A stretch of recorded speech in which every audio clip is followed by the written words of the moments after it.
Good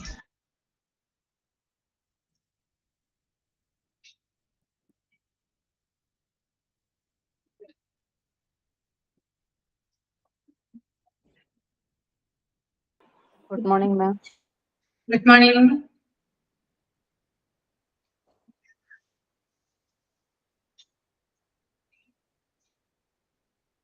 എല്ലാവർക്കും good morning കേട്ടോ. എല്ലാവരും ബ്രേക്ക്ഫാസ്റ്റ് ഒക്കെ കഴിച്ചോ? കഴിച്ചു മാം.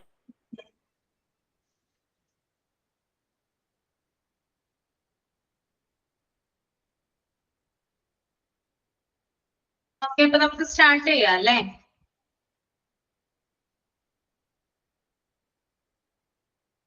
പ്രയർ ചെയ്തോളൂ കേട്ടോ.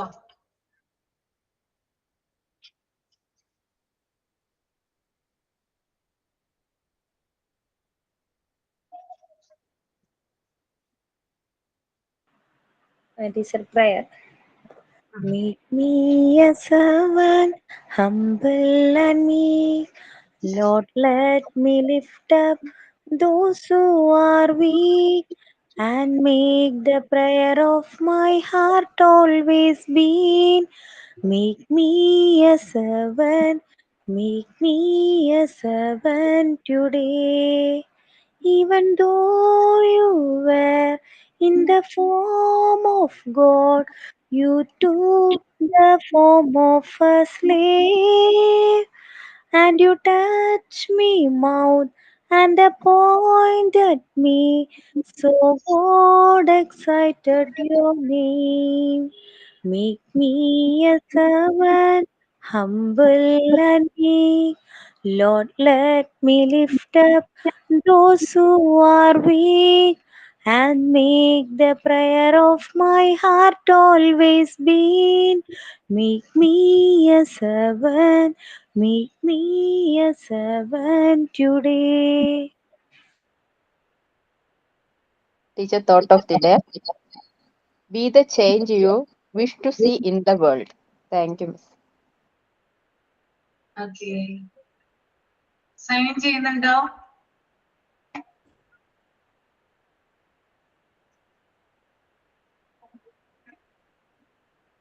ടീച്ചർ എടുത്ത 2 ചാപ്റ്ററിന്റെ മോക്ക് ടെസ്റ്റ് വന്നിട്ടില്ല ടീച്ചർ. നമുക്ക് കേട്ടോ, ഞാൻ തരാം. ഏതൊക്കെയായിരുന്നു? സ്കൂൾ ഫസ്റ്റ് ഓഫീസ് മാനേജ്മെന്റും പിന്നെ അതിനു മുൻപ് എടുത്ത ചാപ്റ്റർ സ്കൂൾ മാനേജ്മെന്റ്. അതുപോലെ ടീച്ചർ നമുക്ക് പ്രാക്ടിക്കലിന്റെ ടൈം ടേബിൾ ഇട്ടിരിക്കുന്നതില് 11-ാം തീയതി ഇന്നാണ് ടീച്ചർ. പക്ഷെ അവര് ഇട്ടിരിക്കുന്ന ഡേയും ഡേറ്റ് ഒക്കെ വ്യത്യാസമുണ്ട്. അപ്പൊ ഇന്ന് നമുക്ക് ക്ലാസ് ഉണ്ടോ ഇല്ലേന്ന് അറിയാൻ പറ്റൂ. അവര് ട്യൂസ്ഡേ എന്നാണ് ഇട്ടിരിക്കുന്നത്, പക്ഷെ ഇന്ന് തേഴ്സ്ഡേ ആണ്. ഇന്ന് ക്ലാസ് ഇല്ല കേട്ടോ. നാളെ ഉണ്ട്. നാളെ എന്റെ ക്ലാസ് ആണ്. നാളത്തെ ടൈം ടേബിൾ കിട്ടിയായിരുന്നോ? നാളത്തെ ഉണ്ട് ടീച്ചർ. ഇന്നത്തേലാണ് കൺഫ്യൂഷൻ വന്നിരിക്കുന്നത്. ഇന്ന് 11 എന്ന് ഇട്ടിട്ട് അവര് ട്യൂസ്ഡേ എന്നാണ് ഇട്ടിരിക്കുന്നത്. 11 ഇട്ടിട്ട് ട്യൂസ്ഡേ എന്നാണ് ഇട്ടിരിക്കുന്നത് അല്ലേ? അതെ. ഞാനൊന്ന് ചോദിക്കട്ടെ കേട്ടോ, ഒരു സെക്കൻഡ്.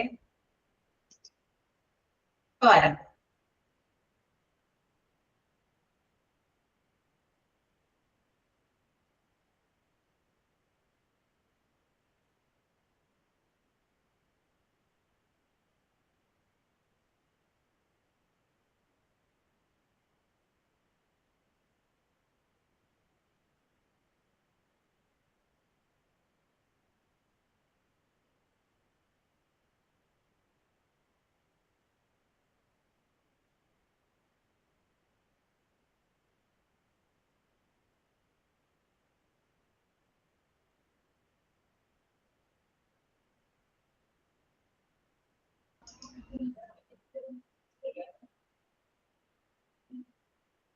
ചേഞ്ച് ആക്കിയിട്ടുണ്ടെന്നാണല്ലോ പറഞ്ഞത്.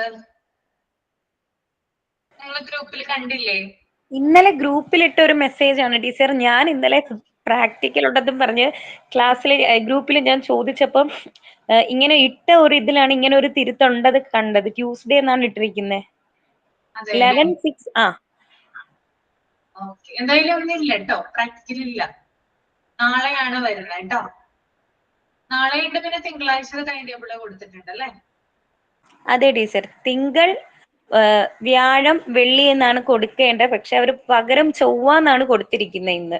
അല്ല, സെക്കൻഡ് ടൈം ഒരു ടൈം ടേബിൾ തന്നിട്ടുണ്ടായിരുന്നു. അതിൽ 8-ാം തീയതി മൺഡേ ഉണ്ടായിരുന്നു. അത് എന്തോ കാരണം കൊണ്ട് ക്ലാസ് ചെയ്യാൻ പറ്റില്ല. അപ്പൊ ട്യൂസ്ഡേ ചെയ്തിട്ടുണ്ടായിരുന്നു.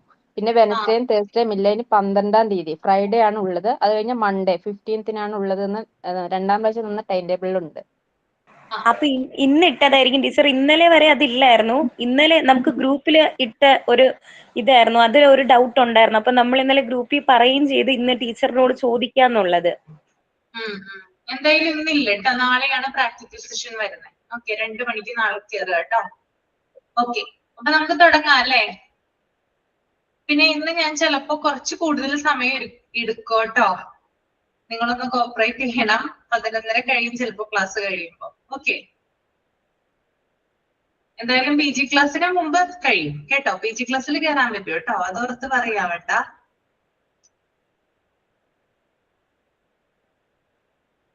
ഓക്കെ, ദെൻ നെക്സ്റ്റ് നമ്മള് റൈറ്റിംഗ് ആൻഡ് റീഡിംഗ് വരെ പറഞ്ഞു നിർത്തി അല്ലേ? അത് കഴിഞ്ഞിട്ട് പറഞ്ഞായിരുന്നു, അതുവരെയല്ലേ നിർത്തിയത്? ഇല്ല ടീച്ചർ, കോമ്പൗണ്ട്സ് ഇൻ കമ്മ്യൂണിക്കേഷന്റെ സെമിനാർ എല്ലാവരും നോക്കിയിട്ട് വരാനാണ് പറഞ്ഞിട്ടുള്ളത്. ടീച്ചർ അതിന്റെ എക്സ്പ്ലനേഷൻ കൂടുതൽ തന്നിട്ടുണ്ട്. Okay okay. അല്ല, ഇനി നമുക്ക് എടുക്കാനുള്ളത് varieties of class room communication അല്ലേ? അതെടുത്തായിരുന്നോ? ലെക്ചർ ബേസ്ഡ് കമ്മ്യൂണിക്കേഷൻ ഒക്കെ എടുത്തായിരുന്നോ? ഇല്ലല്ലോ. ഇല്ല, വിഷ്വലൈസേഷൻ ആൻഡ് ഒബ്സർവിംഗ് വരെ പറഞ്ഞിട്ടുള്ളൂ ടീച്ചർ. പറഞ്ഞിട്ടുള്ളൂ അല്ലേ? Okay okay. അപ്പൊ നമുക്ക് ഇനി നോക്കാം, റൈറ്റിംഗ് ആൻഡ് റീഡിംഗ് നോക്കാം കേട്ടോ. ഒരാളൊന്ന് വായിച്ച writing and reading. To make her suitable, without doubt, the teacher writes her information on the blackboard legibly.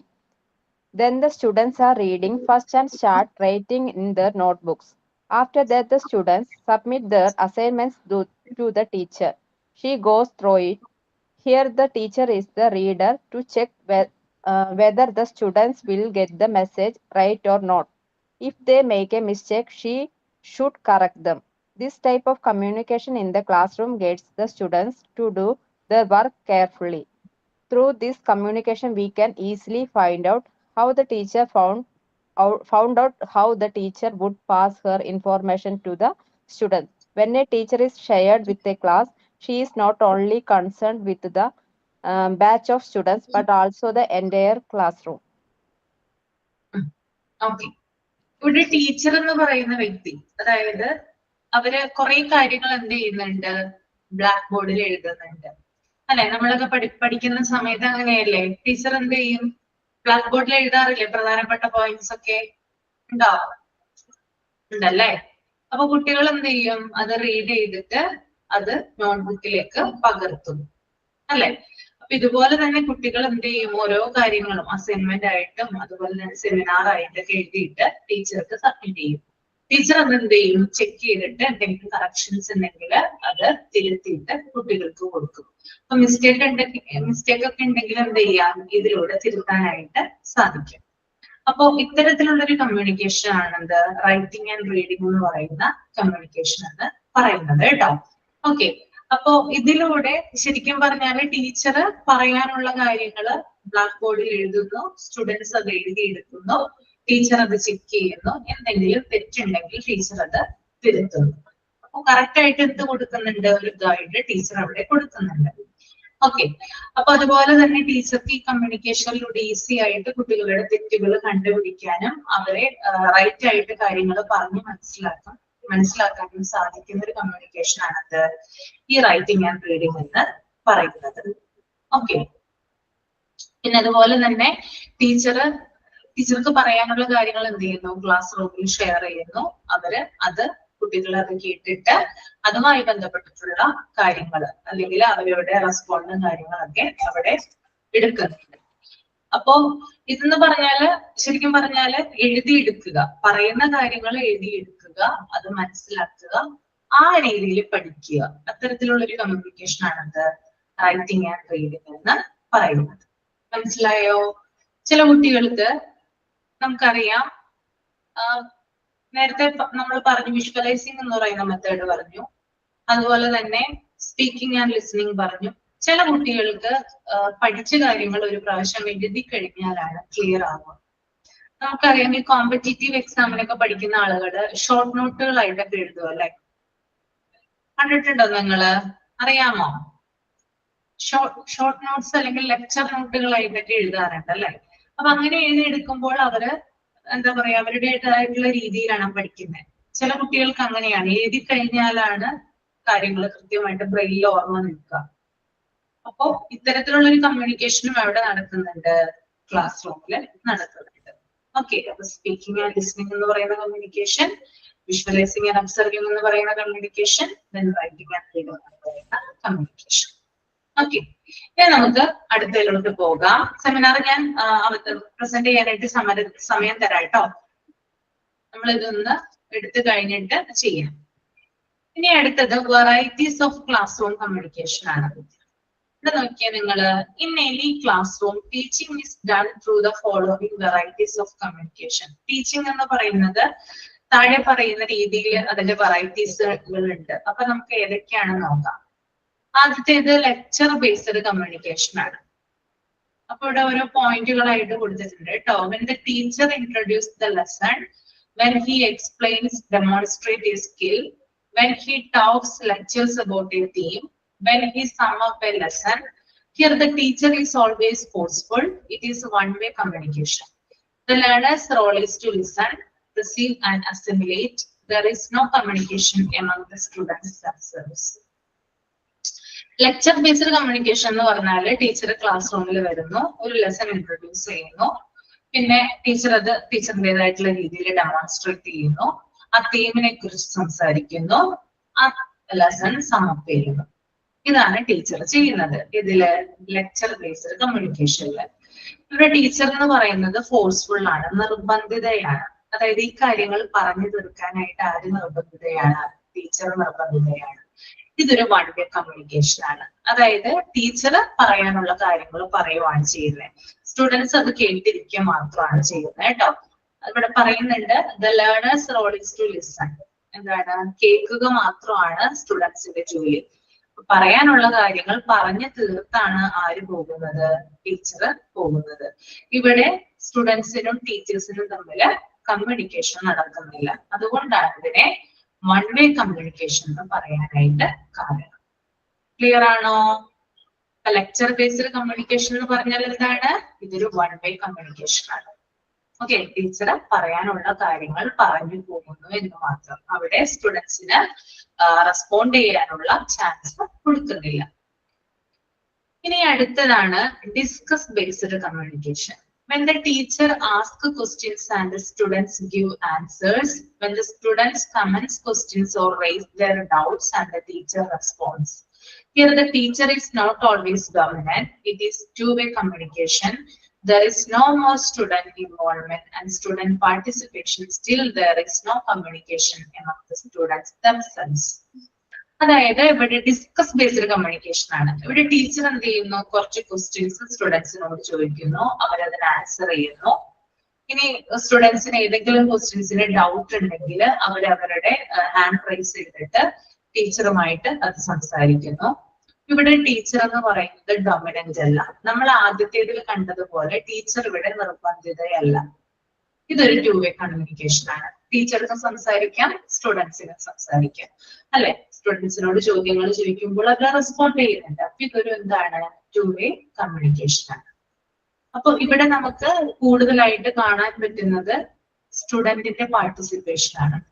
Okay, പിന്നെ സ്റ്റുഡൻസ് തമ്മിൽ, അതായത് ഒരു സ്റ്റുഡന്റും മറ്റൊരു സ്റ്റുഡന്റും തമ്മിൽ എന്ത് ചെയ്യുന്നുണ്ട്? ഇവിടെ കമ്മ്യൂണിക്കേഷൻ നടക്കുന്നുണ്ട്. ഈ തരം കമ്മ്യൂണിക്കേഷനെയാണ് നമ്മൾ എന്ത് പറയുന്നത്? ഡിസ്കസ് ബേസ്ഡ് കമ്മ്യൂണിക്കേഷൻ എന്ന് പറയുന്നത്. ക്ലിയർ ആണോ? യെസ്. ഇനി അടുത്തത് ഗ്രൂപ്പ് ബേസ്ഡ് കമ്മ്യൂണിക്കേഷൻ ആണ്.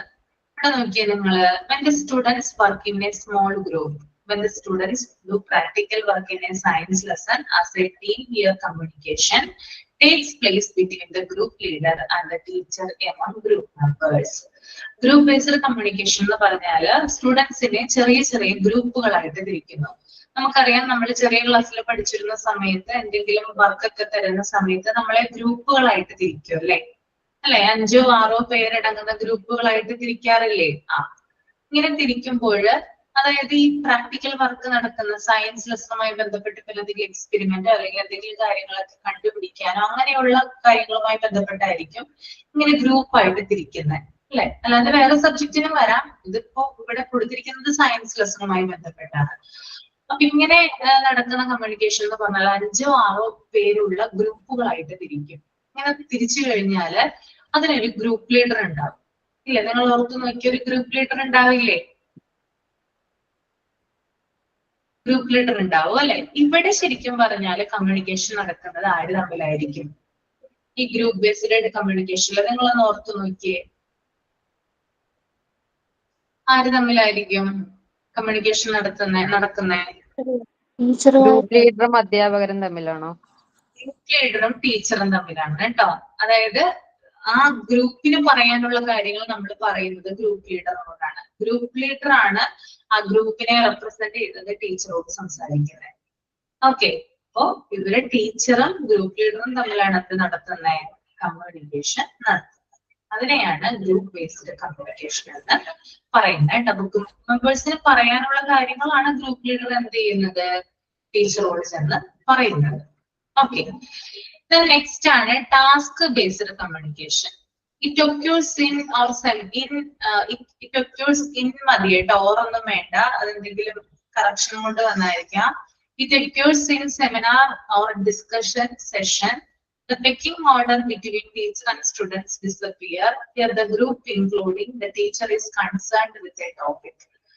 അതായത് ടാസ്ക് ബേസ്ഡ് കമ്മ്യൂണിക്കേഷൻ നടക്കുന്നത് ഒരു ഡിസ്കഷൻ സെഷനിലോ അല്ലെങ്കിൽ ഒരു സെമിനാർ സെഷനിലോ ആണ്. പെക്കിംഗ് ഓർഡർ എന്ന് പറഞ്ഞാൽ ഹയറാർക്കി ആണ് കേട്ടോ, ഹയറാർക്കി. ഈ ടാസ്ക് ബേസ്ഡ് കമ്മ്യൂണിക്കേഷന്റെ പ്രത്യേകത, ഒരു ഹയറാർക്കി നമുക്ക് കാണാൻ പറ്റില്ല. അതായത് സ്റ്റുഡൻസ് ഏതാണ് ടീച്ചർ ഏതാണെന്ന് നമുക്ക് തിരിച്ചറിയാനായിട്ട് പറ്റില്ല. അത്തരത്തിലുള്ള ഒരു ഡിസ്കഷൻ ആണിത് ഈ ഒരു ടാസ്ക് ബേസ്ഡ് ഡിസ്കഷൻ എന്ന് പറയുന്നത്. നിങ്ങൾക്ക് ചിലപ്പോൾ മനസ്സിലായിട്ടുണ്ടാവും, എന്തെങ്കിലും സെമിനാറുകൾ നടക്കുന്ന സമയത്ത് അല്ലെങ്കിൽ എന്തെങ്കിലും ഡിബേറ്റുകൾ നടക്കുന്ന സമയത്ത് ടീച്ചർക്കായാലും സ്റ്റുഡൻസിനായാലും പറയാനുള്ള കാര്യങ്ങൾ പറയാം. അവിടെ ടീച്ചറോ പ്രിൻസിപ്പാളോ അങ്ങനെ നോക്കേണ്ട കാര്യങ്ങൾ നമുക്കില്ല. നമ്മുടെ വാദങ്ങൾ നമുക്ക് എന്ത് ചെയ്യാം, ഒരു വേദിയിൽ ഇരുന്നുകൊണ്ട് പറയാം. നിങ്ങൾ ന്യൂസിലൊക്കെ ശ്രദ്ധിച്ചിട്ടില്ലേ, കുറെ ആളുകൾ വരില്ലേ, കുറെ ആളുകൾ ഉണ്ടാവും ഡിസ്കഷനില്. ചിലപ്പോൾ രാഷ്ട്രീയ രംഗത്ത് നിന്നുള്ള ആളുകൾ ഉണ്ടാകും, പോലീസിന്റെ ഭാഗത്ത് നിന്നുള്ള ആളുകൾ ഉണ്ടാവും, കലാരംഗത്ത് നിന്നുള്ള ആളുകൾ ഉണ്ടാവും. അവിടെ പ്രത്യേകിച്ച് ഹയറാർക്കി ഒന്നും നോക്കുന്നില്ല. രാഷ്ട്രീയക്കാരനാണ് അല്ലെങ്കിൽ ഗവൺമെന്റ് ഉദ്യോഗസ്ഥനാണ്, സാധാരണക്കാരനാണ്, അങ്ങനെ ഒരു ഹയറാർക്കിയോ പക്ഷാപാതമോ ഒന്നും തന്നെയില്ല. നമുക്ക് പറയാനുള്ള കാര്യങ്ങൾ ഓപ്പൺ ആയിട്ട് തുറന്നു പറയാം. Okay, that is task based communication. Clear ആണോ? Okay. The next one, minimum or no communication ആണ് കേട്ടോ. It occurs when the students do alone experiments in science laboratory, when the students are working on some exercise or assignment on their own. Here the teacher's role is to supervise the students or provide some instructions. Communication is actually അപ്പൊ ഇവിടെ വരെ ഉള്ളൂ കേട്ടോ. Here the teacher's role is to supervise the students or provide some instructions. അതായത് minimum or no communication എന്ന് പറയുന്നത് അത് കൂടുതലായിട്ട് നമുക്ക് സയൻസ് ലബോറട്ടറിയിലൊക്കെ കാണാൻ പറ്റുന്ന ഒന്നാണ്. അതായത് സ്റ്റുഡൻസ് എന്തെങ്കിലും വർക്കുകൾ ചെയ്യുന്ന സമയത്ത്, എന്തെങ്കിലും എക്സസൈസോ എന്തെങ്കിലും അസൈൻമെന്റുകളോ ചെയ്യുന്ന സമയത്ത് ടീച്ചറിന്റെ റോൾ എന്ന് പറയുന്നത് കേവലം ഇൻസ്ട്രക്ഷൻസ് കൊടുക്കുക എന്ന് മാത്രമുള്ളതാണ്. അവിടെ അധികം സംസാരമോ ഒന്നും തന്നെ ഇല്ല. ടീച്ചറും സ്റ്റുഡൻസും തമ്മിൽ എന്ത് ചെയ്യുന്നില്ല, അധികം സംസാരിക്കുന്നില്ല. ജസ്റ്റ് ഇൻസ്ട്രക്ഷൻ കൊടുക്കുക. ഏറ്റവും ബെസ്റ്റ് എക്സാമ്പിൾ പറഞ്ഞുതരാം. നമ്മുടെ PSC എക്സാം നിങ്ങൾ എല്ലാവരും എഴുതിയിട്ടുണ്ടാവുമല്ലോ അല്ലെ? PSC എക്സാം നടക്കുന്ന സമയത്ത് ഇൻവിജിലേറ്റർ ആയിട്ട് ഒരാൾ വരും അല്ലെ? അപ്പൊ അവരെന്ത് ചെയ്യും, എക്സാം തുടങ്ങുന്ന സമയത്ത് നമുക്ക് വേണ്ടിയിട്ടുള്ള ഇൻസ്ട്രക്ഷൻസ് തരും. അതിനുശേഷം ആരെങ്കിലും അവിടെ സംസാരിക്കുന്നുണ്ടോ? സംസാരിക്കാനായിട്ട് അവർ അനുവദിക്കാറില്ല അല്ലെ? പിന്നെ എക്സാം കഴിഞ്ഞ ഉടനെ തന്നെ പേപ്പർ വാങ്ങിച്ച് കൊണ്ടുപോവുകയും ചെയ്യും. അപ്പൊ അവിടെ നടക്കുന്ന ഒരു എന്താ പറയാ കമ്മ്യൂണിക്കേഷൻ എന്ന് പറഞ്ഞാല് ജസ്റ്റ് മിനിമം അല്ലെങ്കിൽ നോ കമ്മ്യൂണിക്കേഷൻ ആണ്. ഓക്കെ, ജസ്റ്റ് ഇൻസ്ട്രക്ഷൻസ് കൊടുക്കാൻ വേണ്ടി മാത്രമാണ് അവിടെ കമ്മ്യൂണിക്കേഷൻ ഉള്ളത്. ഓക്കെ, മനസ്സിലായോ?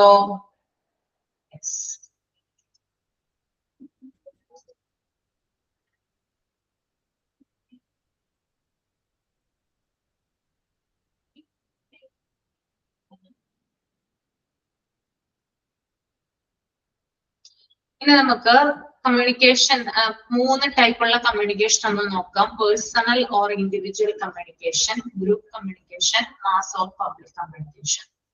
ഒന്ന് വായിച്ചേ. 3 പേഴ്സണൽ ഓർ ഇൻഡിവിജ്വൽ കമ്മ്യൂണിക്കേഷനും ഗ്രൂപ്പ് കമ്മ്യൂണിക്കേഷനും മാസ് ഓർ പബ്ലിക് കമ്മ്യൂണിക്കേഷനും ആരെങ്കിലും ഒരാളൊന്ന് റീഡ് ചെയ്യാമോ? Personal law, ma'am.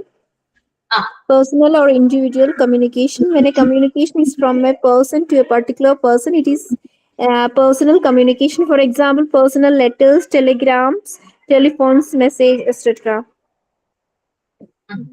Group communication. Certain communications which are not meant for a particular person at the same time that information is not for entire public are known as group communication. For example, circulars about teacher meetings are sent to every classroom. In a specific classroom, communication is meant only for the teacher, not for the student or any other. It is not a personal communication because the same information is going to every teacher. This communication is reaching a set of people, so it is known as group communication. Besides, we can say the notice board, invitations, and so on.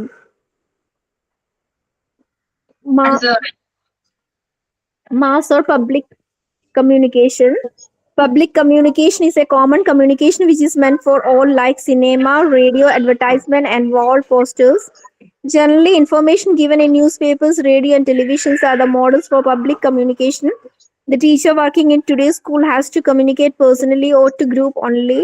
Since the private management is not allowing them to deal with the commoners other than the parents, they do not have public communication at all. Though the school meeting and functions are kept open, the people having contact with the school are only attending. So they too cannot provide much public communication. When the teacher is talking or addressing in the meeting, she is undergoing group communication only. Whereas when she is talking with the parent about a particular child or when she is discussing with her higher authorities individually, she is making personal communication. So the teacher has to communicate with different people. The management. അത് വേണ്ട. Okay, അപ്പൊ personal or individual communication എന്ന് പറഞ്ഞാൽ എന്താണ്?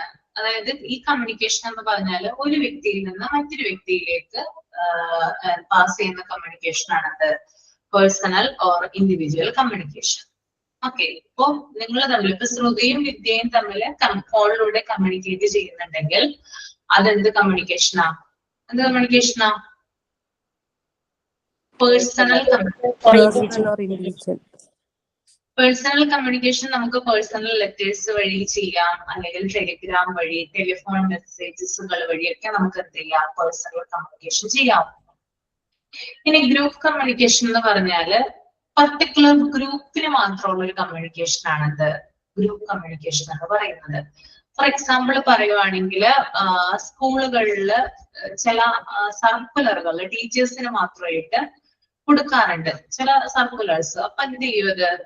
അവിടെയുള്ള പ്യൂണായിരിക്കും ചിലപ്പോ ഓരോ class റൂമിലെ ടീച്ചർമാർക്ക് മാത്രമായിട്ട് എന്ത് കൊണ്ട് കൊടുക്കുന്നത്? ആ സർക്കുലറുകള് ചിലപ്പോ വായിച്ച് കേൾപ്പിക്കുകയോ അല്ലെങ്കിൽ നേരിട്ട് കൊണ്ട് കൊടുക്കുകയോ ചെയ്യുകയായിരിക്കും. അപ്പോ അത് എന്ന് പറഞ്ഞാൽ ഒരു ഗ്രൂപ്പിന് മാത്രമുള്ളതാ. ടീച്ചർമാരെന്ന് പറയുന്ന ഗ്രൂപ്പിനെ ബേസ് ചെയ്തുകൊണ്ടാണ് ഗ്രൂപ്പ് കമ്മ്യൂണിക്കേഷൻ വരുന്നത്. അവിടെ സ്റ്റുഡൻസ് ഇല്ല, മറ്റ് നോൺ ടീച്ചിങ് സ്റ്റാഫുകളില്ല, വേറെ ആരും തന്നെ അതിനകത്ത് ഇൻവോൾവ് ചെയ്യേണ്ട കാര്യമില്ല. പർട്ടിക്കുലർ ഗ്രൂപ്പിനെ മാത്രം യൂസ് ചെയ്തുകൊണ്ടാണ് ഇവിടെ കമ്മ്യൂണിക്കേഷൻ നടക്കുന്നത്. ഒരു എക്സാമ്പിൾ ആയിട്ട് ഞാൻ പറയാം.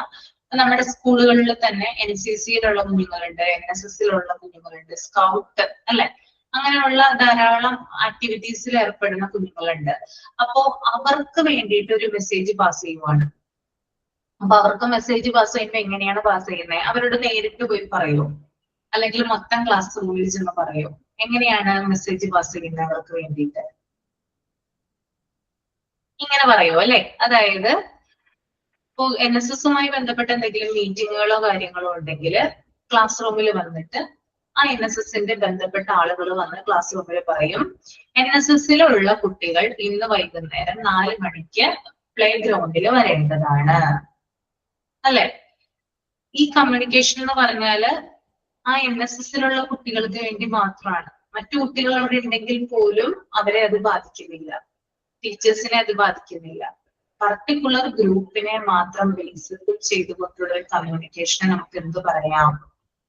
ഈ ഒരു ഗ്രൂപ്പ് കമ്മ്യൂണിക്കേഷൻ എന്ന് പറയാം. ഇതൊരു പേഴ്സണൽ കമ്മ്യൂണിക്കേഷൻ അല്ല, ഒരു മാസ് കമ്മ്യൂണിക്കേഷനും അല്ല, മൊത്തത്തിലായിട്ടുള്ള ഒരു കമ്മ്യൂണിക്കേഷനും അല്ല, ഇൻഡിവിജ്വൽ ആയിട്ടുള്ള ഒരു കമ്മ്യൂണിക്കേഷൻ അല്ല. പർട്ടിക്കുലർ ഗ്രൂപ്പിനെ ബേസ് ചെയ്തുകൊണ്ടുള്ള കമ്മ്യൂണിക്കേഷൻ ആണ് ഇത് ഗ്രൂപ്പ് കമ്മ്യൂണിക്കേഷൻ എന്ന് പറയുന്നത്.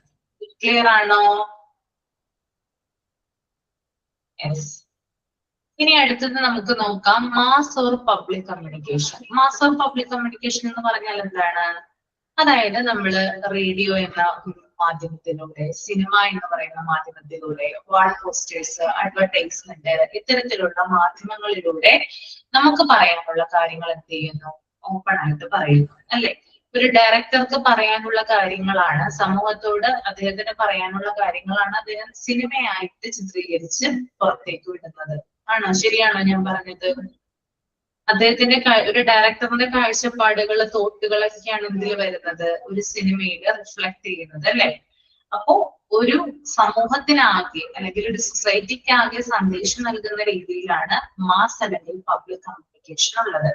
പിന്നെ ന്യൂസ് പേപ്പർ, റേഡിയോ, ടെലിവിഷൻ, ഇതിലൂടെയൊക്കെ എന്ത് നടത്താം? നമുക്ക് പബ്ലിക് കമ്മ്യൂണിക്കേഷൻ നടത്താം. ഇപ്പോ ടീച്ചേഴ്സ് വർക്ക് ചെയ്യുന്ന സ്കൂളുകളിൽ അവർക്ക് പേഴ്സണലി അല്ലെങ്കിൽ ഗ്രൂപ്പ് വഴിയുള്ള കമ്മ്യൂണിക്കേഷൻ ആണ് കൂടുതലുള്ളത്. പ്രൈവറ്റ് മാനേജ്മെന്റ് ഒരിക്കലും എന്ത് ചെയ്യുന്നില്ല? ടീച്ചേഴ്സിനെ കോമണേഴ്സുമായിട്ട് കമ്മ്യൂണിക്കേറ്റ് ചെയ്യാനായിട്ട് അനുവദിക്കുന്നില്ല. അതുകൊണ്ട് തന്നെ ടീച്ചേഴ്സിന് എന്ത് സാധ്യമല്ല? പബ്ലിക് കമ്മ്യൂണിക്കേഷൻ സാധ്യമല്ല. ടീച്ചേഴ്സ് സാധാരണ ഒരു ഫംഗ്ഷൻ നടക്കുമ്പോഴോ അല്ലെങ്കിൽ ഒരു മീറ്റിംഗ് നടക്കുന്ന സമയത്തോ മാത്രമാണ് എന്ത് ചെയ്യുക? സംസാരിക്കുക. പക്ഷെ ആ ഫംഗ്ഷൻ നടക്കുന്ന സമയത്ത് അല്ലെങ്കിൽ ആ മീറ്റിംഗ് നടക്കുന്ന സമയത്ത് ആ സ്കൂളുമായി ബന്ധപ്പെട്ടിട്ടുള്ള ആളുകൾ മാത്രമാണ് അവിടേക്ക് വരുന്നത്. പൊതുജനങ്ങൾ മൊത്തം വരുന്നുണ്ടോ? ഉണ്ടോ? സൊസൈറ്റി വരുന്നുണ്ടോ? മൊത്തമായിട്ട് വരുന്നുണ്ടോ? ഇല്ല, അല്ലെ? ഇല്ല. അപ്പൊ അതുകൊണ്ട് തന്നെ ടീച്ചർക്ക് ഒരിക്കലും ഒരു മാസ് കമ്മ്യൂണിക്കേഷൻ നടത്താനായിട്ട് സാധ്യമല്ല. സ്കൂളുമായി ബന്ധപ്പെട്ടിട്ടുള്ള ആളുകളുമായിട്ട് മാത്രമാണ് എന്ത് നടത്തുന്നത്? ടീച്ചർ കമ്മ്യൂണിക്കേഷൻ നടത്തും. ഓക്കെ. അപ്പൊ പബ്ലിക് കമ്മ്യൂണിക്കേഷൻ ആർക്ക് അനുവദനീയമല്ല? ടീച്ചർക്ക് അനുവദനീയമല്ല. ഓക്കെ. പിന്നെ അതുപോലെ തന്നെ എന്തെങ്കിലും മീറ്റിങ്ങുകൾ നടത്തുന്ന സമയത്താണ് എങ്കിലും ഗ്രൂപ്പ് കമ്മ്യൂണിക്കേഷൻ, അതായത് കോ ടീച്ചേഴ്സുമായിട്ട് എന്ത് ചെയ്യും? കമ്മ്യൂണിക്കേഷൻ നടത്താം. പിന്നെ പാരന്റ്സുമായിട്ട് കമ്മ്യൂണിക്കേഷൻ നടത്താം. അല്ലാതെ ഉള്ളൊരു കമ്മ്യൂണിക്കേഷൻ ആർക്ക് സാധ്യമല്ല? ടീച്ചർക്ക് സാധ്യമല്ല. ക്ലിയർ ആണോ? യെസ്. ഇനി നമുക്ക് അടുത്തത് നോക്കാം. കമ്മ്യൂണിക്കേഷൻ എന്ന് പറഞ്ഞാൽ ടീച്ചറിന്റെ കമ്മ്യൂണിക്കേഷൻ 3 രീതിയിലാണ് ഉള്ളത്. ടീച്ചറിന്റെ കമ്മ്യൂണിക്കേഷൻ മാനേജ്മെന്റുമായിട്ടുണ്ട്, പാരന്റുമായിട്ടുണ്ട്, ചിൽഡ്രനുമായിട്ടുണ്ട്. ആണോ? ഇവരിൽ ഒതുങ്ങി നിൽക്കുന്നതല്ലേ ടീച്ചേഴ്സിന്റെ കമ്മ്യൂണിക്കേഷൻ? മാനേജ്മെന്റുമായിട്ട് കമ്മ്യൂണിക്കേറ്റ് ചെയ്യും, പാരന്റുമായിട്ട് കമ്മ്യൂണിക്കേറ്റ് ചെയ്യും, ചിൽഡ്രനുമായിട്ട് കമ്മ്യൂണിക്കേറ്റ് ചെയ്യും, അല്ലെ? അപ്പോ ഒരു കമ്മ്യൂണിക്കേഷൻ ട്രയാങ്കിൾ കൊടുത്തിട്ടുണ്ട് താഴെ. നടുവിലെ ടീച്ചറാണ്, മിഡിലെ ടീച്ചറാണ്, ട്രയാങ്കിളിന്റെ ഉള്ളിലെ ടീച്ചറാണ് നിൽക്കുന്നത്. മാനേജ്മെന്റ് ഉണ്ട്, പാരന്റ് ഉണ്ട്, ചിൽഡ്രൻ ഉണ്ട്. ടീച്ചർ മാനേജ്മെന്റുമായിട്ട് കമ്മ്യൂണിക്കേറ്റ് ചെയ്യുന്നു, ടീച്ചർ പാരന്റുമായിട്ട് കമ്മ്യൂണിക്കേറ്റ് ചെയ്യുന്നു, ടീച്ചർ ചിൽഡ്രനുമായിട്ട് കമ്മ്യൂണിക്കേറ്റ് ചെയ്യുന്നു. മറിച്ചും വരാം കേട്ടോ. പാരന്റ് ചിൽഡ്രനുമായിട്ട് കമ്മ്യൂണിക്കേറ്റ് ചെയ്യുന്നു, ചിൽഡ്രൻ പാരന്റുമായിട്ട് കമ്മ്യൂണിക്കേറ്റ് ചെയ്യുന്നു, പാരന്റ് മാനേജ്മെന്റുമായിട്ട് കമ്മ്യൂണിക്കേറ്റ് ചെയ്യുന്നു. ആ ഒരു രീതിയിലും കമ്മ്യൂണിക്കേഷൻ വരാം. Okay. The major thing is all person of the 3 corners are contacting each other individually. Parents with the management or their children direct contact is very easy. Likewise, the management also contacts children directly. So the teacher should understand this and always she should be clear in all her communication. അതായത് ഈ communication എല്ലാവരുമായിട്ടുണ്ട്, ടീച്ചർക്ക് എല്ലാവരുമായിട്ടുണ്ട്. പക്ഷെ മാനേജ്മെന്റും പാരന്റ്സും തമ്മിലുള്ള communication ഉണ്ട്, പാരന്റ്സും കുട്ടികളും തമ്മിൽ communication ഉണ്ട്. അപ്പൊ നമ്മൾ പ്രത്യേകം ശ്രദ്ധിക്കേണ്ട ഒരു കാര്യം എന്താണ്? ടീച്ചർ പറയുന്ന കാര്യങ്ങൾ വളരെ കെയർഫുൾ ആയിരിക്കണം. പറയുന്നതിൽ എന്തെങ്കിലും ഒരു തെറ്റുകുറ്റമോ എന്തെങ്കിലും വന്നു കഴിഞ്ഞാല് ഇതൊക്കെ, അതായത് ചിൽഡ്രനുമായിട്ടാണ് കൂടുതൽ കമ്മ്യൂണിക്കേറ്റ് ചെയ്യുന്നത്, അല്ലെ? അപ്പൊ ചിൽഡ്രൻസിനോട് പറയുന്ന കാര്യങ്ങൾ വളരെ വ്യക്തമായിരിക്കണം. പിന്നെ സത്യസന്ധമായിട്ടുള്ള കാര്യമായിരിക്കണം. അല്ലെങ്കിൽ ചിൽഡ്രൻസ് എന്ത് ചെയ്യും, അത് ആരോട് ചെന്ന് പറയും? ആരോടായിരിക്കും പറയാ? പാരന്റ്സ് ഇത് ആരോട് ചോദിക്കും? ടീച്ചറിനോട് ചോദിക്കും. അപ്പൊ എന്തെങ്കിലും കള്ളത്തരമോ കാര്യങ്ങളോ ഉണ്ടെങ്കിൽ ടീച്ചറിന്റെ എന്ത് പോകും? പണി പോകില്ലേ?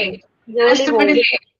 അപ്പൊ ടീച്ചർ എന്ത് ചെയ്യണം? ശ്രദ്ധിക്കേണ്ട കാര്യമാണ്. ടഫ് ചിൽഡ്രനുമായിട്ടൊക്കെ നമ്മൾ കമ്മ്യൂണിക്കേറ്റ് ചെയ്യുന്ന സമയത്ത് വളരെയധികം സൂക്ഷിച്ചു വേണം കമ്മ്യൂണിക്കേഷൻ നമ്മൾ നടത്താനായിട്ട്. ക്ലിയർ ആണോ?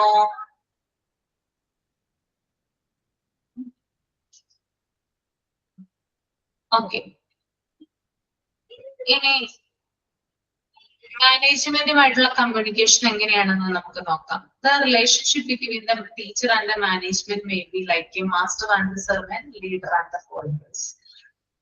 മാനേജ്മെന്റും അതുപോലെ തന്നെ ടീച്ചറുമായിട്ടുള്ള കമ്മ്യൂണിക്കേഷൻ എന്ന് പറയുന്നത് രണ്ട് രീതിയിലാണ്. ഒന്ന് മാസ്റ്റർ ആൻഡ് ദ സെർവന്റ്, രണ്ട് ലീഡർ ആൻഡ് ദ ഫോളോവേഴ്സ്. ഒന്ന് യജമാനനും അടിമയും പോലെ, രണ്ടാമത്തത് നേതാവും അനുയായിയും പോലെ.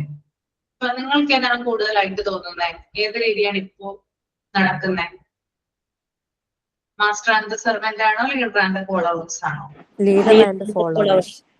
ലീഡർ ആൻഡ് ദ ഫോളോവേഴ്സ് ആണ് അല്ലെ? ഓക്കെ. അപ്പൊ രണ്ട് രീതിയിലാണെന്നാണ് കേട്ടോ പറയുന്നത്. നമുക്ക് types of management, the of management അല്ല കേട്ടോ, ടൈപ്സ് ഓഫ് മാനേജ്മെന്റിന് തിരുത്തുക. അവിടെ നമുക്ക് മാനേജ്മെന്റ് എത്ര തരമാണെന്ന് നോക്കാം. അപ്പൊ ഫസ്റ്റ് എന്ന് പറഞ്ഞാൽ സിംഗിൾ പേഴ്സൺ മാനേജ്മെന്റ് ഉണ്ട്, അസോസിയേഷൻ മാനേജ്മെന്റ് ഉണ്ട്, റിലീജിയസ് ഗ്രൂപ്പുകൾ ഉണ്ട്, പിന്നെ ഒരു ഡി എന്ന് പറയുന്ന പോയിന്റ് അത് വേറെ ആയിട്ടാണ് കൊടുത്തിരിക്കുന്നത്, കമ്മ്യൂണിക്കേഷൻ വിത്ത് ദ മാനേജ്മെന്റ് കേട്ടോ.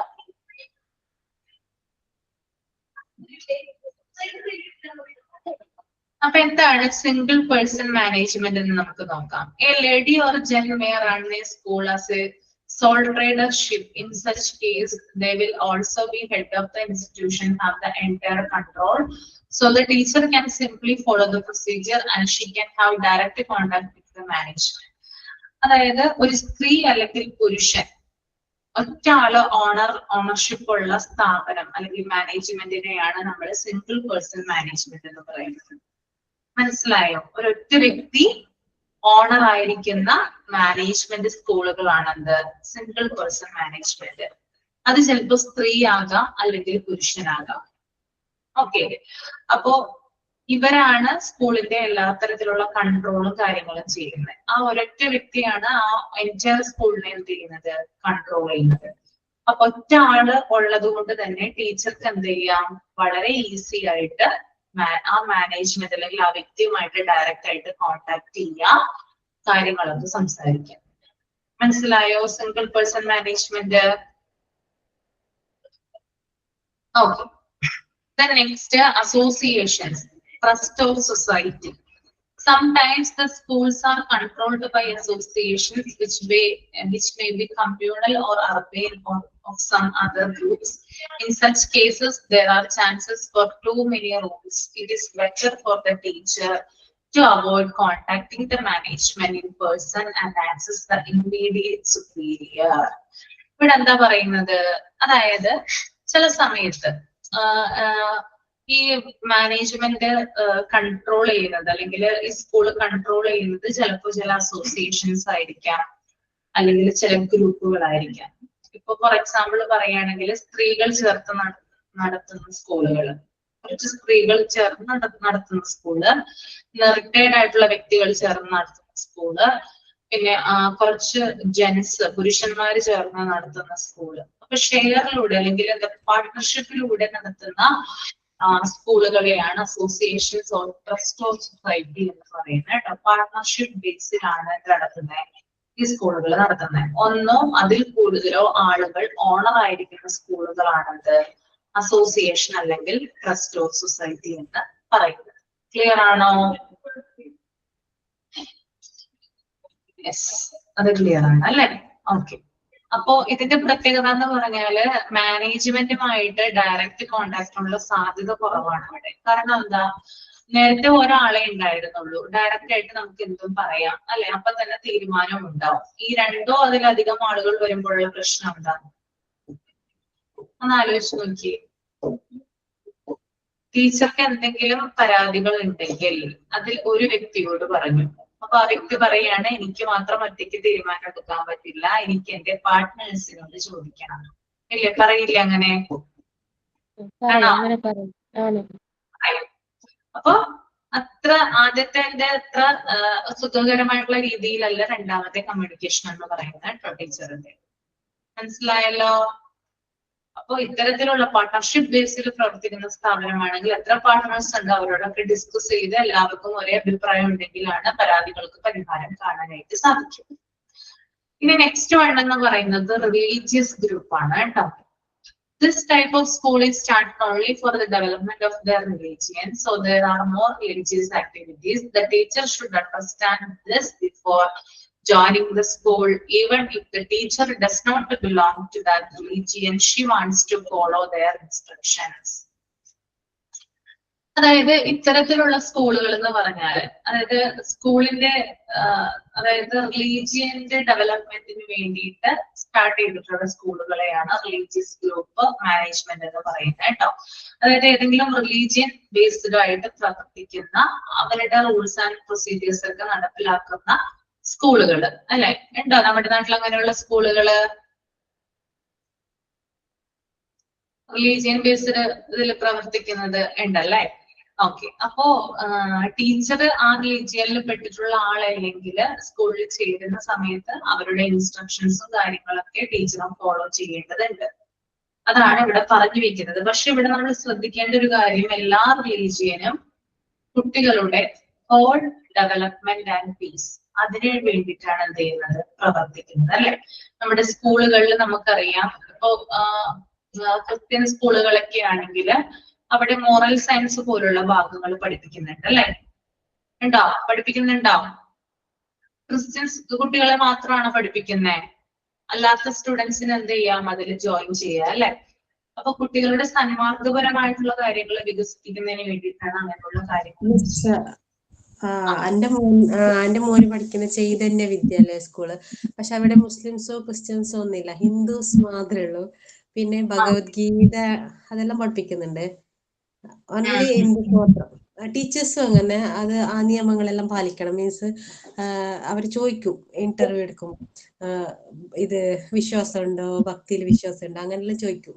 അപ്പൊ അങ്ങനത്തെ സ്കൂൾ CBSE സ്കൂൾ തന്നെ 10th വരെ ഉണ്ട്. ഓക്കെ. അപ്പൊ കുട്ടികളുടെ ഡെവലപ്മെന്റിന് വേണ്ടിയിട്ടാണ് എന്ത് ചെയ്യുന്നത്, ഇത്തരത്തിലുള്ള സ്കൂളുകൾ ഫംഗ്ഷൻ ചെയ്യുന്നത്. നിങ്ങൾ ഓർക്കുക, അത്രേ ഉള്ളൂ കേട്ടോ. ഓക്കെ. ഇനി നമുക്ക് അടുത്തത് നോക്കാം.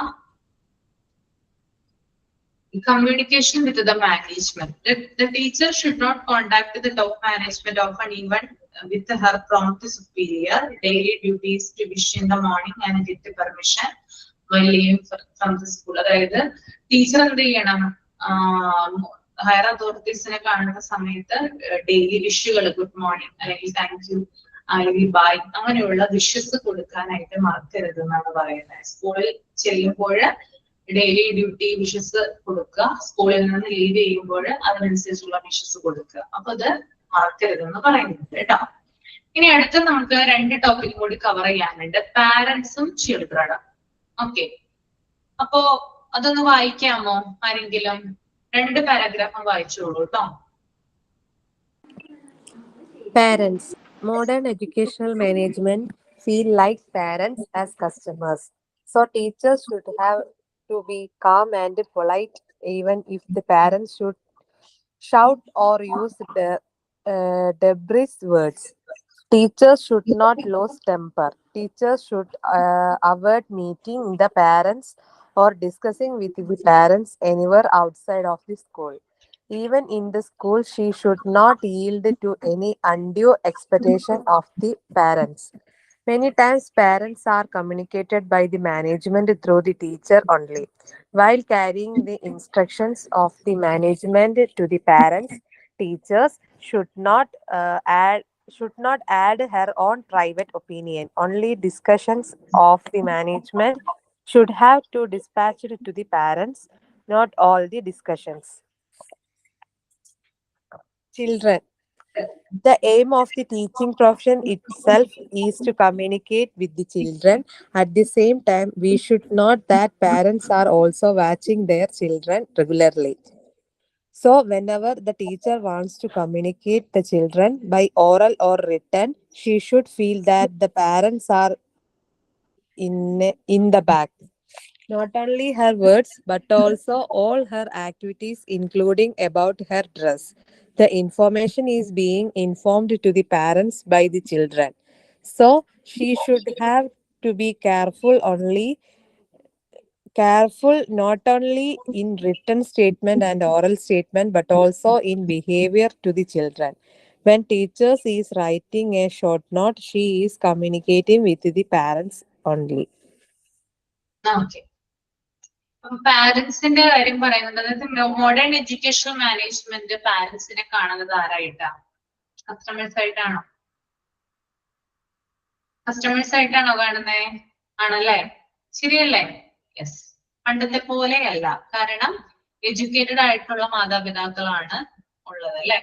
അപ്പൊ അതുകൊണ്ട് തന്നെ കസ്റ്റമേഴ്സ് ആയിട്ടാണ് മാനേജ്മെന്റിനെ ട്രീറ്റ് ചെയ്യുന്നത്.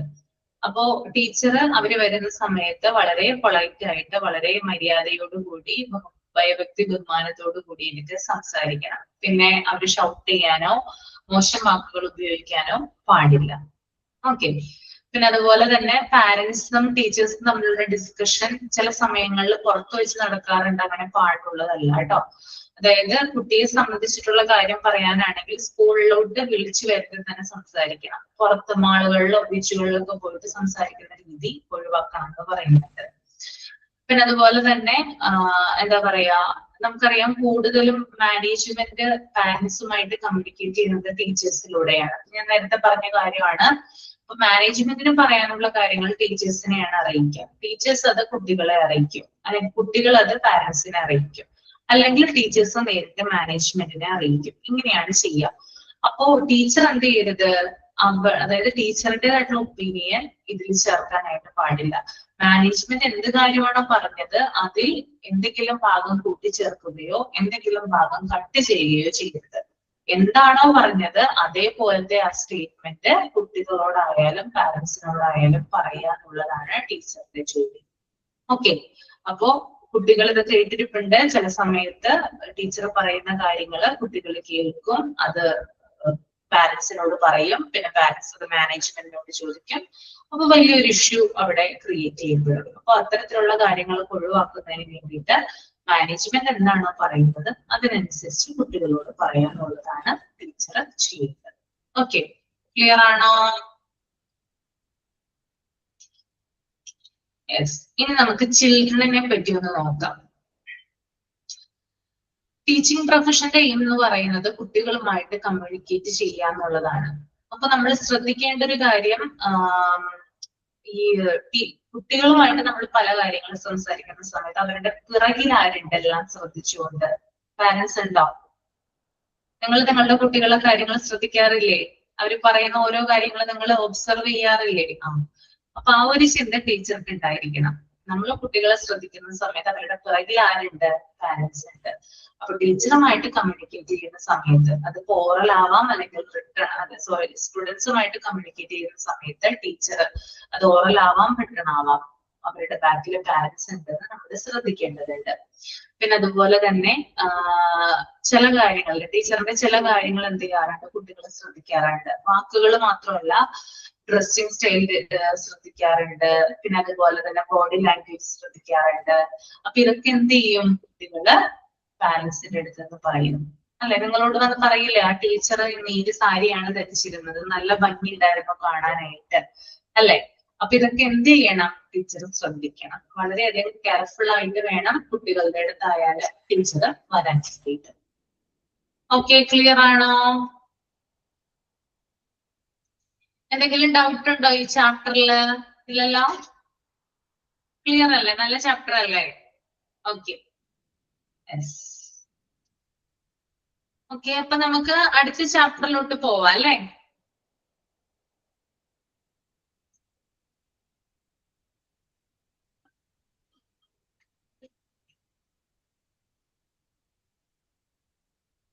മിസ് ഇന്ന് ഉച്ചയ്ക്ക് പ്രാക്ടിക്കൽ ഉണ്ടോ? ഇന്ന് ഉച്ചയ്ക്ക് പ്രാക്ടിക്കൽ ഇല്ല കേട്ടോ, നാളെയാണ് നമുക്ക് വെള്ളിയാഴ്ച. 11 ഡേറ്റ് എന്നും പറഞ്ഞിട്ടിരുന്നു. അത് മാറ്റിയിട്ടുണ്ട് കേട്ടോ, തിരുത്തിയിട്ടുണ്ടെന്നാണല്ലോ പറഞ്ഞത്. അതെന്തോ മിസ്റ്റേക്ക് വന്നതാണ് അവർക്ക് കേട്ടോ. ഓ ആ ആ ഓക്കെ. ആ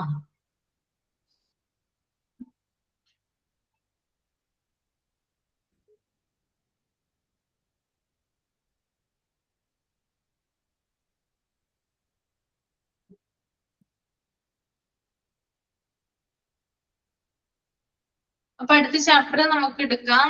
ചാപ്റ്റർ മാൻ ആൻഡ് എൻവയോൺമെന്റ് ആണ് കേട്ടോ, യൂണിറ്റ് 10.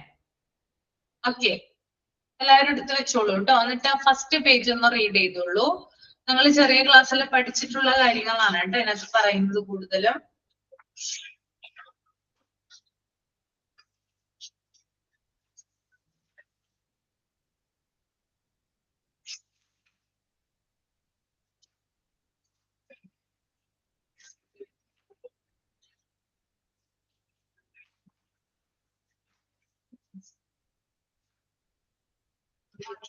ഫസ്റ്റ് പേജ് റീഡ് ചെയ്യാം കേട്ടോ. എല്ലാവരും ഓക്കെ അല്ലേ, റെഡി അല്ലേ? റീഡ് ചെയ്തോളൂ കേട്ടോ.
വായിച്ചെങ്കിൽ തമ്പ് ചെയ്യാം കേട്ടോ.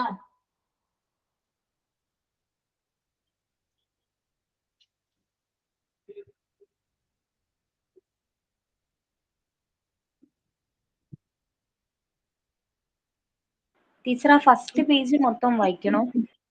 ഫസ്റ്റ് പേജ് മൊത്തം വായിക്കണം കേട്ടോ. Human interaction with the resources അതുവരെ വായിക്കാം. സെമിനാർ എടുക്കണ്ടേ? ആ സെമിനാർ എടുത്താൽ ഞാൻ കുറച്ച് സമയം എക്സ്റ്റെൻഡ് ചെയ്യുന്നുണ്ട് കേട്ടോ. ക്ലാസ് 11:30 കഴിയില്ല. എത്ര പേര് പ്രിപ്പയർ ചെയ്തിട്ടുണ്ട് സെമിനാർ?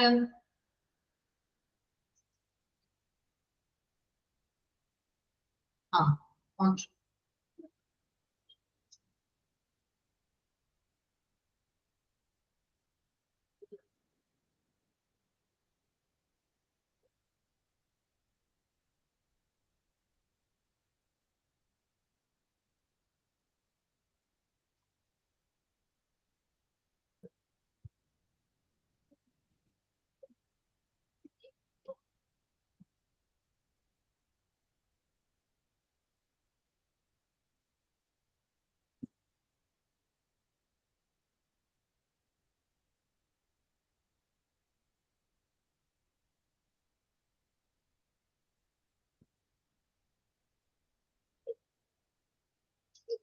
കഴിഞ്ഞെങ്കിൽ തമ്പ് ചെയ്യണം കേട്ടോ.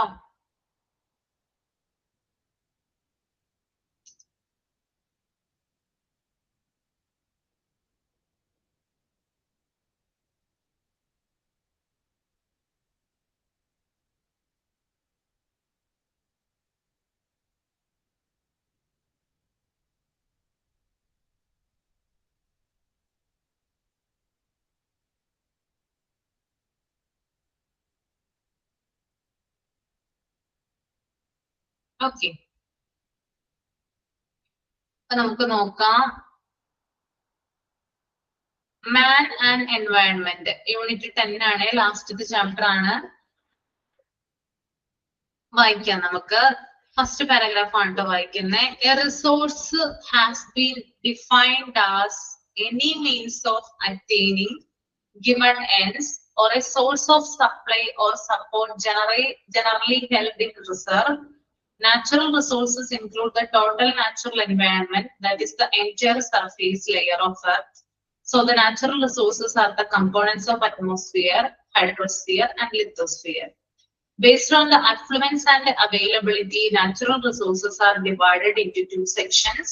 They are renewable and non-renewable resources. കേട്ടിട്ടുണ്ടോ?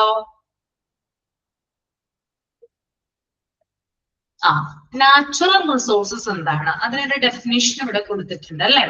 അതായത് നമുക്ക് പ്രകൃതി അഥവാ നേച്ചറിൽ നിന്ന് നമുക്ക് ലഭിക്കുന്ന മനുഷ്യരുടെ ആവശ്യങ്ങൾ നിറവേറ്റാൻ ഉപയോഗിക്കുന്ന വിഭവങ്ങൾ അഥവാ റിസോഴ്സസിനെയാണ് പ്രകൃതി വിഭവങ്ങൾ അഥവാ നാച്ചുറൽ റിസോഴ്സസ് എന്ന് പറയുന്നത്.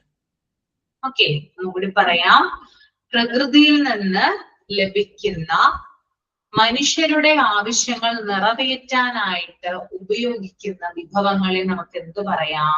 പ്രകൃതി വിഭവങ്ങൾ എന്ന് പറയാം. ഓക്കെ ആണോ? ഓക്കെ. ഇവ പ്രധാനമായിട്ടും അന്തരീക്ഷത്തില്, അതുപോലെ തന്നെ ഹൈഡ്രോസ്ഫിയറില്, ലിത്തോസ്ഫിയർ എന്നിവയുടെ ഭാഗങ്ങളാണ്. ഇവ കിട്ടുന്നത് എവിടെ നിന്നാണ്? പ്രധാനമായിട്ടും അന്തരീക്ഷത്തിൽ നിന്ന്, അറ്റ്മോസ്ഫിയറിൽ നിന്ന് കിട്ടുന്നു. പിന്നെ ഹൈഡ്രോസ്ഫിയറിന്റെ മലയാളം മീനിങ് എന്ന് പറയുന്നത് ജലമണ്ഡലം എന്നാണ് കേട്ടോ. പിന്നെ അതുപോലെ തന്നെ ലിത്തോസ്ഫിയർ ശിലാമണ്ഡലം എന്ന് പറയും. ഇവിടെ നിന്നൊക്കെയാണ് എന്ത് ലഭിക്കുന്നത്? നമുക്ക് ഇത്തരത്തിലുള്ള നാച്ചുറൽ റിസോഴ്സസ് ലഭിക്കുന്നത്. ഓക്കെ, ഇനി നാച്ചുറൽ റിസോഴ്സസ് കിട്ടുന്ന, അത് ലഭ്യമാകുന്ന, അതിന്റെ അവൈലബിലിറ്റിക്ക് അനുസരിച്ച് അതിനെ 2 സെക്ഷൻ ആയിട്ട് തിരിച്ചിട്ടുണ്ട്. ഒന്ന് റിന്യൂവബിൾ റിസോഴ്സസും മറ്റൊന്ന് നോൺ റിന്യൂവബിൾ റിസോഴ്സസ്. കേട്ടിട്ടുണ്ടല്ലോ? അപ്പോ നാച്ചുറൽ റിസോഴ്സസ് നമുക്ക് കിട്ടുന്ന അവൈലബിലിറ്റിക്ക് അനുസരിച്ച് അതിനെ 2 രീതിയിൽ തിരിക്കാം. One is renewable resources and another one is known renewable resources. അപ്പൊ എന്താണ് റിന്യൂവബിൾ റിസോഴ്സസ് എന്ന് നമുക്ക് നോക്കാം. എന്താണ് റിന്യൂവബിൾ റിസോഴ്സസ്? നിങ്ങളൊന്ന് പറഞ്ഞേ, എന്താണ് റിന്യൂവബിൾ റിസോഴ്സസ്?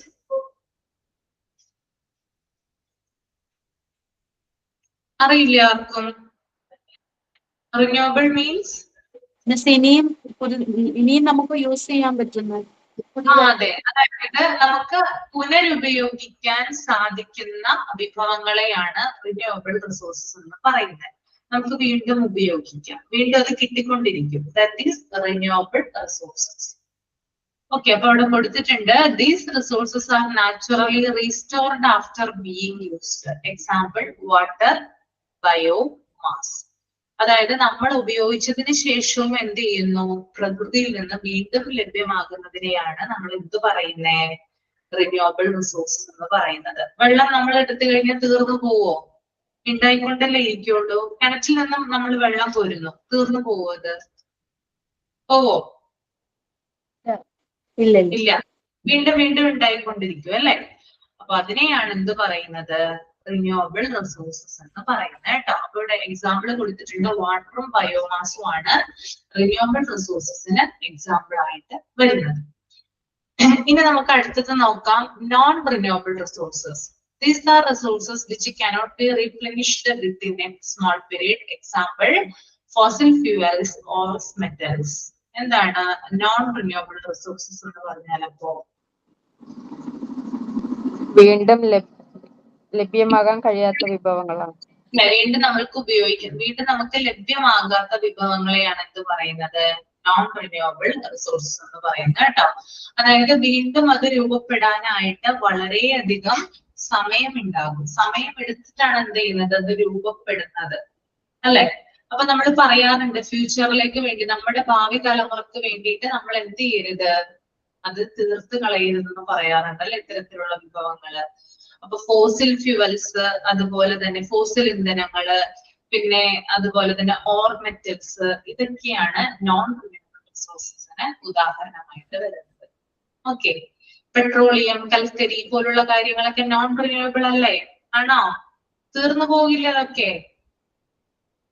അതിൽ നിന്നാണ് നമ്മൾ എടുത്തുകൊണ്ടിരിക്കുന്നത്. അപ്പൊ അതിന്റെ ഉപയോഗം എന്ത് ചെയ്യണം, നമ്മൾ കുറച്ചാൽ മാത്രമാണ് ഭാവി തലമുറയ്ക്ക് വേണ്ടിയിട്ട് അത് നമ്മുടെ പ്രകൃതിയിൽ ഉണ്ടാവുള്ളൂ. ഓക്കെ, അതാണ് പ്രത്യേകത കേട്ടോ. അപ്പൊ രണ്ടും തമ്മിലുള്ള വ്യത്യാസം മനസ്സിലായല്ലോ, റിന്യൂവബിൾ റിസോഴ്സസും നോൺ റിന്യൂവബിൾ റിസോഴ്സസും. ഓക്കെ, ഇനി അടുത്തത് human interaction with the resources. അതായത് മനുഷ്യന്റെ ഇടപെടലിനെ കുറിച്ചിട്ടാണ് ഇനി പറയുന്നത്, റിസോഴ്സസുമായിട്ടുള്ള. അതിൽ ആദ്യം sustainable management of renewable resources. The primary concern in the sustainable management of renewable resources is to secure that the rate at which it is begun, replenished or regenerated. This means that water should not be withdrawn from wells at a faster rate than the rate at which rainwater is replenishing underground storage season. In the same way, the number of trees cut down should not outstrip the number of new trees planted. അതായത് ഈ ഒരു എന്താ പറയാ, പുനരുപയോഗിക്കാവുന്ന വിഭവങ്ങളുണ്ട്. നേരത്തെ ഞാൻ പറഞ്ഞല്ലോ, ഇപ്പൊ water ആയാലും ബയോമാസ് ആയാലും അത് നമുക്ക് എന്ത് ചെയ്യാം, വീണ്ടും നമുക്ക് ഉപയോഗിക്കാം. വീണ്ടും നമുക്കത് തീർന്നു പോകില്ല, അത് നമുക്കത് പ്രകൃതിയിൽ നിന്ന് കിട്ടിക്കൊണ്ടിരിക്കും. പക്ഷെ ഇങ്ങനെയുള്ള വിഭവങ്ങള് നമ്മൾ ഉപയോഗിക്കുമ്പോൾ നമ്മള് അത് വീണ്ടും നമ്മളത് എടുക്കുന്ന വേഗതയേക്കാള്, അതായത് നമ്മളത് എടുക്കുമ്പോൾ അത് പിന്നീട് രൂപപ്പെടുമല്ലോ, ആ രൂപപ്പെടുന്ന വേഗതയേക്കാൾ കൂടുതലായിട്ട് എന്ത് ചെയ്യരുത്, നമ്മൾ എടുക്കരുതെന്നാണ് പറയുന്നത്. എക്സാമ്പിൾ അവിടെ കൊടുത്തിട്ടുണ്ട്. അതായത് മഴവെള്ളം, അതായത് നമുക്കറിയാം കിണറുകളിൽ നിന്നൊക്കെ വെള്ളം ഉണ്ടാകുന്നത് ഭൂഗർഭജലം, മണ്ണിനടിയിൽ നിന്നിട്ടാണ് നമുക്ക് വെള്ളം കിട്ടുന്നത്. അപ്പൊ ഭൂഗർഭജലം നമ്മൾ കിണറ്റിൽ നിന്നൊക്കെ വെള്ളം എടുക്കുന്ന സമയത്ത് അത് നമ്മളിങ്ങനെ കോരിയെടുക്കുമ്പോൾ അത് നിറയുന്ന വേഗതയേക്കാൾ എന്ത് ചെയ്യരുത്, അത് തീർത്ത് കളയരുതെന്ന് നമ്മൾ പറയുന്നുണ്ട്. ഇപ്പോ നമ്മൾക്കത് പ്രകൃതിയിൽ നിന്ന് കിട്ടും എങ്കിൽ പോലും നമ്മൾ അതിന്റെ ഉപയോഗം ഓവർ യൂസ് ആയിട്ട് നമ്മൾ എന്ത് ചെയ്യരുത്, അനാവശ്യമായിട്ട് നമ്മൾ അത് ഉപയോഗിക്കാനായിട്ട് പാടില്ല.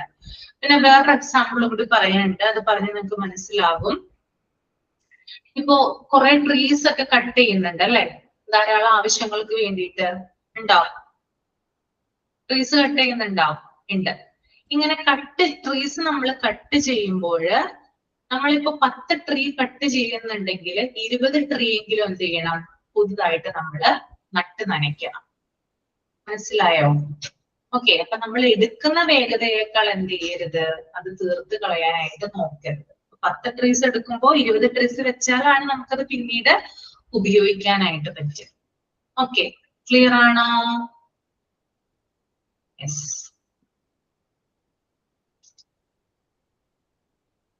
ഇനി നമുക്ക് അടുത്തത് നോക്കാം കേട്ടോ. Sustainable management of non renewable resources. The forces of non-renewable resources management differ from that of renewable resource management. The salient feature of non-renewable resources is that they can be drained. The more we use, the less remains. The earth is basically a closed system. The amount of matter in the earth system is fixed. The existing solid earth resources are all that we can have and probably all will ever have. അതായത് നമ്മൾ പുനരുപയോഗിക്കാനാവാത്ത വിഭവങ്ങളുടെ management എങ്ങനെയായിരിക്കണം എന്നാണ് പറയുന്നത്. നമുക്കറിയാം ഈ വിഭവങ്ങൾ, ഈ റിസോഴ്സസ് തീർന്നു പോയാൽ നമുക്ക് എളുപ്പത്തിൽ തിരിച്ചു കിട്ടില്ല. കിട്ടോ? എളുപ്പത്തിൽ തിരിച്ചു കിട്ടുമോ? നമുക്ക് തിരിച്ചു കിട്ടില്ല. അതിനാൽ വളരെ സൂക്ഷ്മതയോടെ വേണം എന്ത് ചെയ്യാനായിട്ട് ഇത് ഉപയോഗിക്കേണ്ടത്. അപ്പോ ഇത് ഉപയോഗിക്കുമ്പോൾ പ്രധാനമായിട്ട് നമ്മൾ ശ്രദ്ധിക്കേണ്ട കാര്യങ്ങൾ എന്ന് പറയുന്നത്, കൂടുതൽ ഉപയോഗിക്കുമ്പോൾ അവയുടെ അളവ് കുറയുന്നുണ്ട് പ്രകൃതിയിൽ. അപ്പോ ഇത്തരത്തിലുള്ള വിഭവങ്ങൾ എന്ന് പറഞ്ഞാൽ പ്രകൃതിയിൽ വളരെയധികം കുറവാണ്, ലിമിറ്റഡ് ആണ്.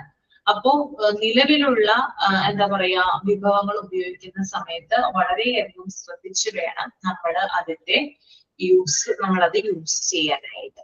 ഓക്കെ, അപ്പൊ അത് ശ്രദ്ധിക്കേണ്ടതുണ്ട് കേട്ടോ. ഓക്കെ, ക്ലിയർ ആണോ?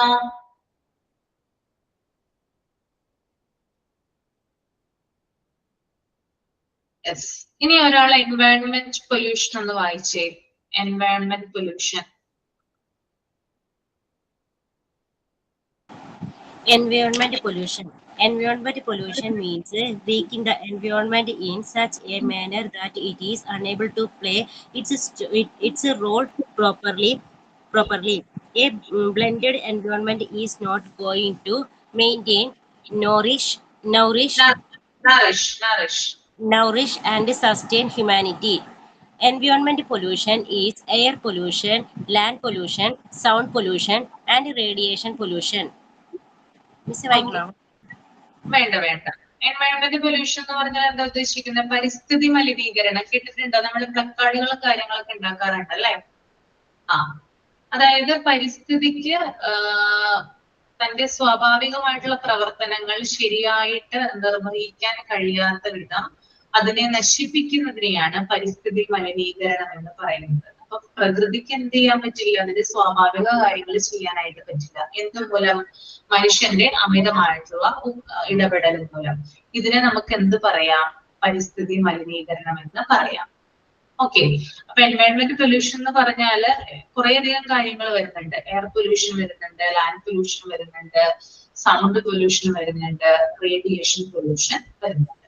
ഓക്കെ, ഇനി നമുക്ക് എയർ പൊല്യൂഷൻ ഒന്ന് നോക്കാം. എന്താണ് എയർ പൊല്യൂഷൻ? ഒരാളൊന്ന് വായിക്കാമോ? Air pollution may be defined as the happening in air of any foreign materials or gas which is risky to man, vegetation, animal or buildings. Thus, the contamination of air with contamination of air with dust, smoke, and harmful gases may be considered as air pollution. Causes of air pollution. First, means of transport. Industrialisation ആണ് കേട്ടോ. അത് spelling തെറ്റാണ് കേട്ടോ. Industrialisation ആണ്. അതൊന്ന് നിങ്ങൾ തിരുത്തുക. വ്യവസായവൽക്കരണം കേട്ടോ.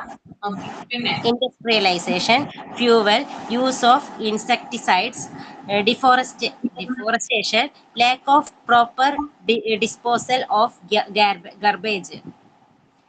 Consequence of air pollution: effect of climate, effect on visibility, effect on agriculture, effect on man, effect on ozone layer, bad effect on vegetation and life in water. Okay, എല്ലാവർക്കും മനസ്സിലായിട്ടുണ്ടാവുമല്ലോ air pollution എന്താണെന്ന്. എന്താണ് air pollution?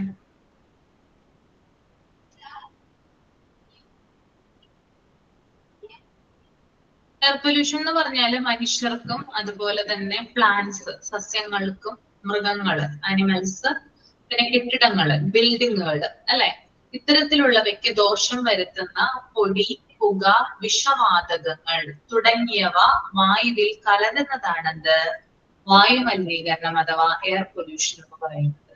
അപ്പോ മനുഷ്യർക്കും മൃഗങ്ങൾക്കും സസ്യങ്ങൾക്കും കെട്ടിടങ്ങൾക്കും ദോഷം വരുത്തുന്ന രീതിയിൽ പൊടി, പുക, വിഷവാതകങ്ങൾ എന്നിവ വായുവിൽ മിക്സ് ആകുന്നതിനെയാണ് എന്ത് പറയുന്നത് എയർ പൊല്യൂഷൻ എന്ന് പറയുന്നത്. മനസ്സിലായോ? ഇനി എയർ പൊല്യൂഷന്റെ കാരണങ്ങൾ എന്തൊക്കെയാണ് നമുക്ക് നോക്കാം. നമുക്കറിയാം മീൻസ് ഓഫ് ട്രാൻസ്പോർട്ട് അല്ലെ, വാഹനങ്ങൾ അല്ലെ, അമിതമായിട്ടുള്ള വാഹനങ്ങൾ എയർ പൊല്യൂഷൻ ഇടയാക്കില്ലേ? വാഹനങ്ങളിലെ പൊടി, പുക അല്ലെ, അത് എയർ പൊല്യൂഷൻ. നമുക്കറിയാം ന്യൂഡൽഹിയിലൊക്കെ ഭയങ്കരമായിട്ട് വായുമലിനീകരണമുള്ള ഒരു സ്ഥലമാണ് ഡൽഹി പോലുള്ള സ്ഥലങ്ങൾ അല്ലെ. അവിടെ ഒരു സമയത്തൊക്കെ ഈ വായുമലിനീകരണം കുറയ്ക്കുന്നതിനിടെ അവിടെയുള്ള ആളുകൾക്കൊക്കെ ചുമയും ശ്വാസം മുട്ടയും ലങ്സ് പ്രോബ്ലംസ് ഒക്കെ കൂടുതലായിട്ടുള്ള സമയത്ത് നമ്മുടെ അരവിന്ദ് കെജ്രിവാൾ കൊണ്ടുവന്ന ഒരു ഇതാണ് ഒറ്റ ഇരട്ട നമ്പറുകളുള്ള വാഹനങ്ങൾ ഇടവിട്ട ദിവസങ്ങളിൽ നിരത്തിലിറക്കുക എന്നുള്ളത്. കേട്ടിട്ടുണ്ടോ നിങ്ങൾ? ഒരു ദിവസം ഒറ്റ നമ്പറുള്ള വാഹനങ്ങളാണെങ്കിൽ പിറ്റേ ദിവസം ഇരട്ട നമ്പറുള്ള വാഹനങ്ങൾ. അതായത് വായുമലിനീകരണത്തെ കൊറോണ സമയത്ത് കേരളത്തിലും യെസ്. അപ്പോ ഇത് എന്താ പറയാ, വായുമലിനീകരണം കുറയ്ക്കുന്നതിന് വേണ്ടിയിട്ടാണ് ഇത്തരത്തിലുള്ള കാര്യങ്ങൾ കൊണ്ടുവന്നത്. അപ്പൊ മീൻസ് ഓഫ് ട്രാൻസ്പോർട്ട് അല്ലെങ്കിൽ ഗതാഗത വാഹനങ്ങള് നല്ല രീതിയിൽ എന്ത് ചെയ്യുന്നുണ്ട്, എയർ പൊല്യൂഷന് കാരണമാകുന്നുണ്ട്. ദെൻ ഇൻഡസ്ട്രിയലൈസേഷൻ, വ്യവസായവൽക്കരണം, അതായത് ഫാക്ടറികളിൽ നിന്നും വരുന്ന പൊടി, പുക നല്ല രീതിയിൽ വരുന്നില്ല. നമുക്കറിയാം ഇവിടെ എനിക്ക് തോന്നുന്നു നമ്മുടെ അടുത്ത ആലുവ ഭയങ്കരമായിട്ടുള്ള ഫാക്ടറികളുള്ള സ്ഥലമാണ്. അവിടെ ചെന്ന് കഴിഞ്ഞാല് അറിയാം കൂടുതലായിട്ട് ഫാക്ടറികളിൽ നിന്ന് ഒരു ഏരിയ ഉണ്ട്. ആ ഏരിയയുടെ പേര് ഞാൻ കറക്റ്റ് മറന്നുപോയി കേട്ടോ, എന്താണെന്ന്. കൂടുതലായിട്ട് ഫാക്ടറികളാണ്. അപ്പൊ അവിടെ നിന്ന് വരുന്ന ഇത്തരത്തിലുള്ള മലിനമായിട്ടുള്ള പുക എയർ പൊല്യൂഷന് കാരണമാകും. പിന്നെ അതുപോലെ തന്നെ ഫ്യൂവൽ, ഇന്ധനങ്ങള് കേട്ടോ, ഇന്ധനങ്ങൾ അതായത് വണ്ടിയിലൊക്കെ നമ്മൾ ഒഴിക്കുന്ന ഇപ്പൊ പെട്രോൾ ആയാലും ഡീസൽ ആയാലും അത് എന്ത് ചെയ്യുന്നുണ്ട്, പുകയാകുന്നുണ്ട് അല്ലെ. അപ്പൊ അത്തരത്തിലുള്ള ഇന്ധനങ്ങളുടെ ഉപയോഗം. പിന്നെ യൂസ് ഓഫ് ഇൻസെക്ടിസൈഡ്സ്, എന്താണ്, കീടനാശിനികളുടെ ഉപയോഗം. അതും നമ്മൾ അമിതമായിട്ട് കൃഷിസ്ഥലത്തൊക്കെ എന്ത് ഉപയോഗിക്കുന്നുണ്ട്, കീടനാശിനികൾ ഉപയോഗിക്കുന്നില്ലേ? ഉണ്ടല്ലേ. അപ്പൊ കീടനാശിനികളുടെ ഉപയോഗം എന്തിന് കാരണമാകുന്നുണ്ട്, വായുമലിനീകരണത്തിന് കാരണമാകും. പിന്നെ ഡീഫോറസ്റ്റേഷൻ, അതായത് മരങ്ങൾ വെട്ടി നശിപ്പിക്കുന്നത്, അതും വായുമലിനീകരണത്തിന് കാരണമാകുന്നു. Lack of proper disposal of garbage, അതായത് മാലിന്യങ്ങൾ ശരിയായിട്ട് സംസ്കരിക്കാതിരിക്കുക, അതും വായുമലിനീകരണത്തിന് കാരണമാകുന്നുണ്ട്. ഓക്കെ, ഇനി നമുക്ക് അടുത്തത് നോക്കാം കോൺസിക്വൻസസ് ഓഫ് എയർ പൊല്യൂഷൻ, അതായത് വായുമലിനീകരണത്തിന്റെ പ്രത്യാഘാതങ്ങൾ അല്ലെങ്കിൽ കോൺസിക്വൻസ് എന്തൊക്കെയാണെന്ന് നോക്കാം. എഫക്ട് ഓഫ് ക്ലൈമറ്റ്, കാലാവസ്ഥയെ ദോഷകരമായിട്ട് ബാധിക്കും. എഫക്ട് ഓൺ വിസിബിലിറ്റി, കാഴ്ച ശക്തി കുറയുന്നു. എഫക്ട് ഓൺ അഗ്രികൾച്ചർ, കൃഷിയെ മോശകരമായിട്ട് ബാധിക്കുന്നു. എഫക്ട് ഓൺ മാൻ, അതായത് മനുഷ്യന്റെ ആരോഗ്യത്തെ ദോഷകരമായിട്ട് ബാധിക്കുന്നു.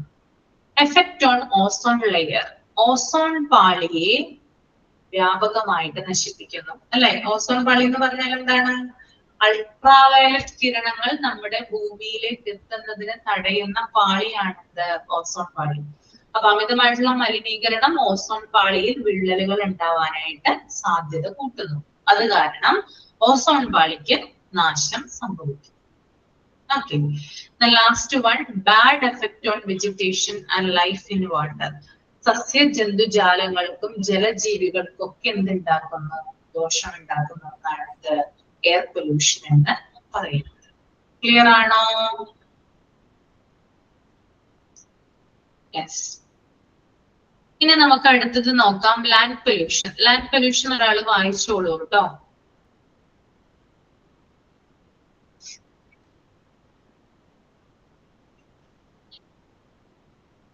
ആരെ വായിക്കാം? ആൻസി ഒന്ന് വായിക്കൂ ലാൻഡ് പൊല്യൂഷൻ. ഒന്ന് വായിക്കാമോ? ലാൻഡ് പൊല്യൂഷൻ വായിക്കാമോ? വായിക്കാം teacher. Land pollution. Land pollution is both a natural and a social hazard. Land has been treated from ancient time as mother or even goddess. It gives us food as well as shelter and all other comforts. But teacher വേറെ ആരെങ്കിലും കുഞ്ഞ് എഴുന്നേറ്റ് teacher okay ഞാൻ ഞാൻ വായിച്ചോളാം. വായിക്കട്ടെ. But recently increasing incidents of land pollution have been witnessed. Causes of land pollution. Caused എന്ന് പറഞ്ഞിട്ട് എഴുതിയിരിക്കുന്ന causes എന്നാക്കുക overpopulation, deforestation, excessive use of chemicals, consequence of land pollution, decrease in farmlands, shifting of cultivation, decrease in fertility, imbalance in the constitutions of the atmosphere. അപ്പൊ നമുക്ക് land pollution എന്താണെന്ന് നോക്കാം അല്ലെ. Land pollution എന്ന് പറയുന്നത് നമ്മുടെ ഭൂമിയുടെ സ്വാഭാവികമായിട്ടുള്ള ഗുണങ്ങളും അതിന്റെ ഉപയോഗ യോഗ്യതയും നഷ്ടപ്പെടുന്ന അവസ്ഥയാണ്. അതായത് നമ്മുടെ ഭൂമിയുടെ സ്വാഭാവിക ഗുണങ്ങൾ നഷ്ടപ്പെടുന്നു. അത് നമ്മൾ എന്തിനാണോ ഉപയോഗിക്കുന്നത് അതിന്റെ ആവശ്യത്തെ നഷ്ടപ്പെടുത്തുന്നു. അപ്പൊ ഇതിനെയാണ് എന്ത് പറയുന്നത്? ലാൻഡ് പൊല്യൂഷൻ എന്ന് പറയുന്നത്. ഭൂമി നമുക്കറിയാം, നമുക്ക് ജലവും അതുപോലെ തന്നെ ഭക്ഷണവും പാർപ്പിടവും ഒക്കെ തരുന്നത് നമ്മുടെ ഭൂമിയാണ് അല്ലെ. ഭൂമിയിൽ നിന്നല്ലേ നമുക്ക് എല്ലാം കിട്ടുന്നേ? ആണോ? ആണ്. അപ്പൊ എല്ലാരും നമുക്ക് ഒരുക്കി തരുന്നത് ഭൂമിയാണ് അല്ലെ. പണ്ടൊക്കെ ഭൂമിയെ അമ്മ അല്ലെങ്കിൽ മദർ അല്ലെങ്കിൽ ഗോഡസ് ദേവതയായിട്ടാണ്, ഭൂമി ദേവത എന്നൊക്കെ നമ്മൾ പറയാറുണ്ട് അല്ലെ. ഗോഡസ് അല്ലെങ്കിൽ മദർ ഒക്കെ ആയിട്ടാണ് നമ്മൾ കണ്ടിരുന്നത് അല്ലെ. പക്ഷെ ഇപ്പോ ഭൂമിക്ക് മലിനീകരണം സംഭവിച്ചുകൊണ്ടിരിക്കുകയാണ്. അപ്പോ അതിന് പ്രധാനപ്പെട്ട കാരണങ്ങൾ നമുക്കൊന്ന് നോക്കാം. ഒന്നെന്ന് പറഞ്ഞാല് ഓവർ പോപ്പുലേഷൻ ആണ്, അതായത് ജനസംഖ്യയിലുള്ള വർധനവ് ആണോ. കൂടുതലായിട്ട് ആളുകൾ ഉണ്ടാവുമ്പോൾ അതിനനുസരിച്ച് ഭൂമി മലിനീകരണപ്പെടും അല്ലെ. രണ്ടാമത് ഡീഫോറസ്റ്റേഷൻ ആണ്, വനനശീകരണം, അതായത് മരങ്ങളെ വെട്ടി നശിപ്പിക്കുന്നത് ഭൂമിയുടെ നിലനിൽപ്പിന് ദോഷകരമായിട്ട് ബാധിക്കും. മൂന്നാമത് എക്സസീവ് യൂസ് ഓഫ് കെമിക്കൽസ്, രാസവസ്തുക്കളുടെ അമിതമായിട്ടുള്ള ഉപയോഗം, അതും ഭൂമിയുടെ നിലനിൽപ്പിനെ ബാധിക്കുന്നതാണ്. Okay. Then consequence of land pollution, decrease in farm lands. എന്ത് ചെയ്യുന്നു? ഫാം ലാൻഡ്സ് എന്ന് പറഞ്ഞാല് കൃഷിഭൂമിയുടെ വിസ്തൃതി കുറയുന്നു. ലാൻഡ് പൊല്യൂഷന്റെ കോൺസിക്വൻസ് ആണ് കേട്ടോ. കൃഷി ചെയ്യുന്ന സ്ഥലങ്ങളുടെ ആ ഒരു എന്താ പറയുക ഏരിയ കുറഞ്ഞു വരുന്നു. പിന്നെ ഡിക്രീസ് ഷിഫ്റ്റിംഗ് ഓഫ് കൾട്ടിവേഷൻ, അതായത് കൾട്ടിവേഷൻ, കൃഷി സ്ഥലം മാറ്റേണ്ടി വരുന്ന ഒരു അവസ്ഥ ഉണ്ടാകുന്നു. ദെൻ ഡിക്രീസ് ഇൻ ഫെർട്ടിലിറ്റി, അതായത് മണ്ണിന്റെ ബലഭൂയിഷ്ഠത കുറയ്ക്കുന്നു. Then imbalance in the constitution of the atmosphere, അതായത് അന്തരീക്ഷത്തിന് ചില ഇംബാലൻസുകൾ ഉണ്ടാകുന്നു അറ്റ്മോസ്ഫിയറിൽ. അപ്പൊ ഇത്രയുമാണ് എന്ത് ലാൻഡ് പൊല്യൂഷന്റെ കോൺസിക്വൻസ് എന്ന് പറയുന്നത്. ഓക്കെ ആണോ? ക്ലിയർ ആണോ? Yes.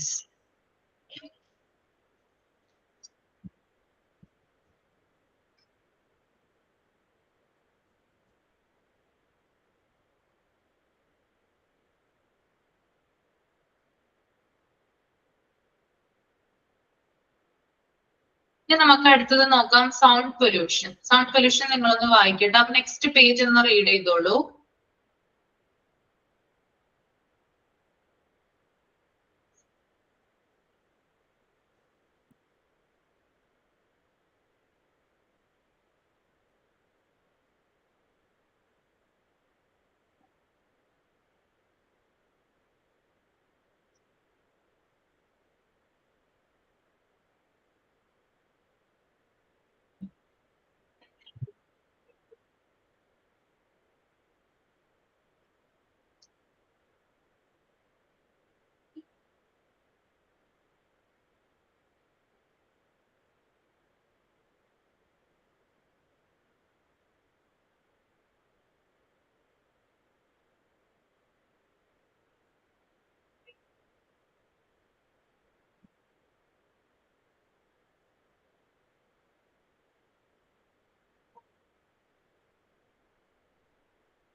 ഇത് ഫുള്ള് വായിക്കണോ? ഫുൾ പേജ് റേഡിയേഷൻ പൊല്യൂഷൻ വരെ വായിച്ചാൽ മതി കേട്ടോ. Sound pollution, radiation pollution.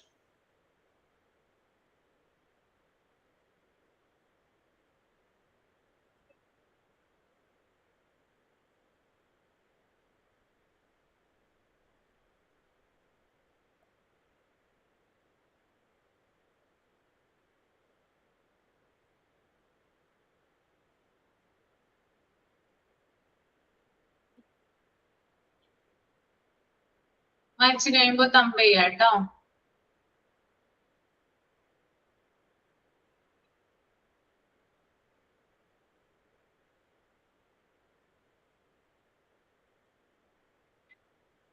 Okay, sound pollution.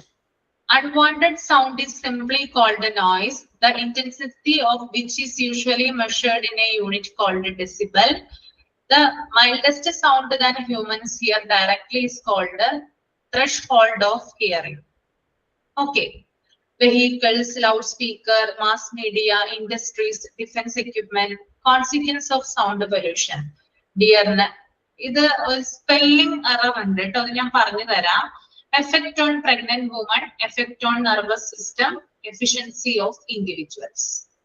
ഇപ്പൊ സൗണ്ട് പൊല്യൂഷൻ എന്ന് പറയുന്നത് അനാവശ്യമായിട്ടുള്ള ശബ്ദത്തെയാണ് നമ്മൾ നോയ്സ് എന്ന് പറയുന്നത്, അല്ലെ? നമ്മൾ കമ്മ്യൂണിക്കേഷനിലോ അല്ലെ പഠിച്ചല്ലേ നോയ്സ് എന്താണെന്ന്. അനാവശ്യമായിട്ടുള്ള ശബ്ദമാണ് എന്ത് നോയ്സ് എന്ന് പറയുന്നത്.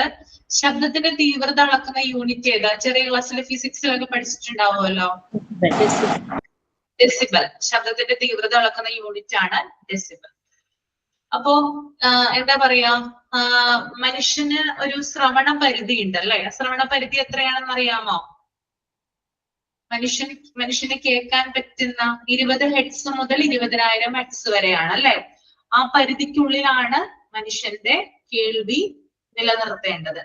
അപ്പൊ അതിലും കൂടുതലായാലാണ് ഇത്തരത്തിലുള്ള സൗണ്ട് പൊല്യൂഷൻ ഉണ്ടാകുന്നത്. അപ്പൊ സൗണ്ട് പൊല്യൂഷൻ ഉണ്ടാകുന്ന പ്രധാനപ്പെട്ട കാരണങ്ങൾ എന്തൊക്കെയാണെന്ന് നമുക്ക് നോക്കാം. ഒന്ന്, വാഹനങ്ങള് സൗണ്ട് പൊല്യൂഷൻ ഉണ്ടാക്കില്ലേ? വാഹനങ്ങള് ഉണ്ടാക്കും അല്ലെ? പിന്നെ ലൗഡ് സ്പീക്കേഴ്സ് സൗണ്ട് പൊല്യൂഷൻ ഉണ്ടാക്കും. പിന്നെ മാസ് മീഡിയ അത് സൗണ്ട് പൊല്യൂഷൻ ഉണ്ടാക്കും. പിന്നെ അതുപോലെ തന്നെ ഇൻഡസ്ട്രീസ്, വ്യവസായ സ്ഥാപനങ്ങള് അത് സൗണ്ട് പൊല്യൂഷൻ ഉണ്ടാക്കും. പിന്നെ ചില ഡിഫൻസ് എക്യുപ്മെന്റ്, പ്രതിരോധപരമായിട്ടുള്ള ഉപകരണങ്ങൾ, ചില എക്യുപ്മെന്റുകൾ എന്ത് ചെയ്യാറുണ്ട്? സൗണ്ട് പൊല്യൂഷൻ ഉണ്ടാക്കാറുണ്ട്. ഓക്കെ, അപ്പൊ ഇത്രയും കാര്യങ്ങൾ നിങ്ങൾക്ക് ക്ലിയർ ആണോ? ഓക്കെ ആണോ? യെസ്. അപ്പൊ നമുക്ക് ഇന്ന് ഇത്രയും വരെ എടുത്താൽ മതി, ബാക്കി നമുക്ക് നെക്സ്റ്റ് ക്ലാസ്സിൽ എടുക്കാം. അപ്പൊ ഇനി സെമിനാർ പ്രസന്റ് ചെയ്യാനുള്ളവര് ചെയ്തോളൂ കേട്ടോ. സെമിനാർ കമ്മ്യൂണിക്കേഷന്റെ ഞാൻ ചെയ്തോട്ടെ? ചെയ്തോ. Good morning ma'am and friends. ഞാൻ എടുക്കാൻ പോകുന്ന seminar topic components in communication. Communication is always made with some purpose. ആശയവിനിമയം എപ്പോഴും ഒരു ലക്ഷ്യത്തോടെയാണ് നടത്തുന്നത്. വെറുതെ ആരും സംസാരിക്കില്ല. എന്തെങ്കിലും അറിയാനോ ചോദിക്കാനോ പഠിപ്പിക്കാനോ ആയിരിക്കും. This purpose of communication is encoded in the message and acquired to its destination. ഈ ലക്ഷ്യം സന്ദേശത്തിൽ എൻകോഡ് ചെയ്ത ലക്ഷ്യസ്ഥാനത്ത് എത്തിക്കുന്നു. എൻകോഡ് എന്ന് വെച്ചാൽ മനസ്സിലെ ആശയത്തെ വാക്കുകൾ ആംഗ്യം ചിത്രമാക്കി മാറ്റില്. Where it is decoded and response made. അവിടെ അത് ഡീകോഡ് ചെയ്യപ്പെടുകയും മറുപടി നൽകുകയും ചെയ്യുന്നു. ഡീകോഡ് എന്ന് വെച്ചാൽ കേൾക്കുന്ന ആൾ സന്ദേശത്തിന്റെ അർത്ഥം മനസ്സിലാക്കല്. There are essentially the first step in ideation. ആശയവിനിമയത്തിന് അടിസ്ഥാനപരമായ ഘട്ടങ്ങളുണ്ട്. ആദ്യത്തെ പടിയാണ് ഐഡിയേഷൻ.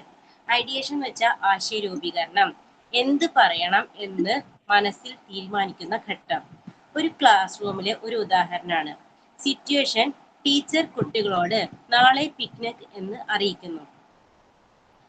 ഫസ്റ്റ് ഘട്ടമാണ് പർപ്പസ് ഐഡിയേഷൻ എന്ന് പറഞ്ഞാൽ ടീച്ചർ മനസ്സിൽ ആദ്യം ഒരു ലക്ഷ്യം ഉണ്ടാക്കുക. ഒരു ഉദാഹരണം എന്ന് പറഞ്ഞു കഴിഞ്ഞാൽ കുട്ടികളെ പിക്നിക് കാര്യം അറിയിക്കണം എന്ന് ടീച്ചർ മനസ്സിൽ ഒരു ലക്ഷ്യം ഉണ്ടാക്കും. അതാണ് ആദ്യത്തെ പർപ്പസ് ഐഡിയേഷൻ എന്ന് പറഞ്ഞു വെച്ചാല്. പിന്നെ എൻകോഡിങ്. എൻകോഡിങ് എന്ന് പറഞ്ഞു വെച്ചാൽ ആ ടീച്ചർ എന്താണ് ലക്ഷ്യമാക്കിയത് അത് വാക്കുകളാക്കിയിട്ട് കുട്ടികളെടുത്ത് പറയാം. ഒരു ഉദാഹരണം എന്ന് പറഞ്ഞാൽ dear children, tomorrow we are going for a picnic to Vagamon. Come in colour dress. ഇതാണ് ഒരു വാക്ക് ടീച്ചർ കുട്ടികളടുത്ത് പറയുന്നത്. അത് മൂന്നാമത്തത് മെസ്സേജ്. ഈ ഒരു പറഞ്ഞ വാചകം കുട്ടികളിലേക്ക് എത്തിക്കുക. അടുത്ത ചാനല്, നാലാമത്തെ ചാനല്, അത് ക്ലാസ്സിൽ ചിലപ്പോൾ നേരിട്ട് പറയുമോ അല്ലെങ്കിൽ വാട്സപ്പ് ഗ്രൂപ്പിൽ ഇടുകയോ ഒക്കെ ആയിട്ട് മാധ്യമം തിരഞ്ഞെടുക്കുക ടീച്ചർ. 5 ഡീകോഡിങ്. കുട്ടികൾ അർത്ഥം മനസ്സിലാക്കുക. ഹായ് നാളെ പിക്നിക്ക്, യൂണിഫോം വേണ്ട എന്നുള്ള അർത്ഥമൊക്കെ കുട്ടികൾ മനസ്സിലാക്കി എടുക്കുന്നതിനാണ് ഡീകോഡിങ് എന്ന് പറയുന്നത്. അടുത്ത ഫീഡ്ബാക്ക്. കുട്ടികൾ അതിന് പ്രതികരിക്കുക. യെസ് മിസ്, എത്ര മണിക്കാണ് എന്നൊക്കെ ചോദിക്കുക. ഇതാണ് ഫീഡ്ബാക്ക് എന്ന് പറഞ്ഞു വെച്ചാല്. ആശയവിനിമയം നടത്തുന്ന ആൾ സെന്റർ ആദ്യം ആശയം ഉണ്ടാക്കുകയോ അല്ലെങ്കിൽ ആശയവിനിമയം നടത്തുന്ന ഒരു വസ്തു തിരഞ്ഞെടുക്കുകയോ വേണം. ഇതാണ് ഐഡിയേഷൻ. സംസാരിക്കും മുമ്പ് ഞാൻ എന്താണ് പറയാൻ പോകുന്നത് എന്ന വ്യക്തമായ ധാരണ വേണം. ഈ ആശയം അല്ലെങ്കിൽ വസ്തുവിനെയാണ് ആശയവിനിമയത്തിന്റെ ഉള്ളടക്കം, കണ്ടന്റ്. അതാണ് അയാളുടെ സന്ദേശത്തിന്റെ അടിസ്ഥാനം. Thank you ma'am. Okay, very good. Next ആരാണ് പ്രസന്റ് ചെയ്യുന്നത്? ടീച്ചർ ഞാൻ ചെയ്യാം. Okay. Good morning teacher. Teacher മലയാളത്തിൽ പറഞ്ഞാൽ പോരെ? മലയാളത്തിൽ എഴുതി. ഒരു പൊതു ധാരണയിൽ എത്തുന്നതിനായി വിവരങ്ങൾ, ആശയങ്ങൾ, വികാരങ്ങൾ എന്നിവ കൈമാറുന്നതിനുള്ള ചലനാത്മക പ്രക്രിയയാണ് ആശയവിനിമയം.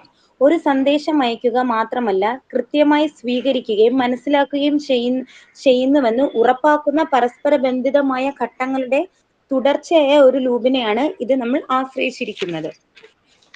ആശയവിനിമയം എപ്പോഴും എന്തെങ്കിലും ഉദ്ദേശത്തോടെയാണ് നടത്തുന്നത്.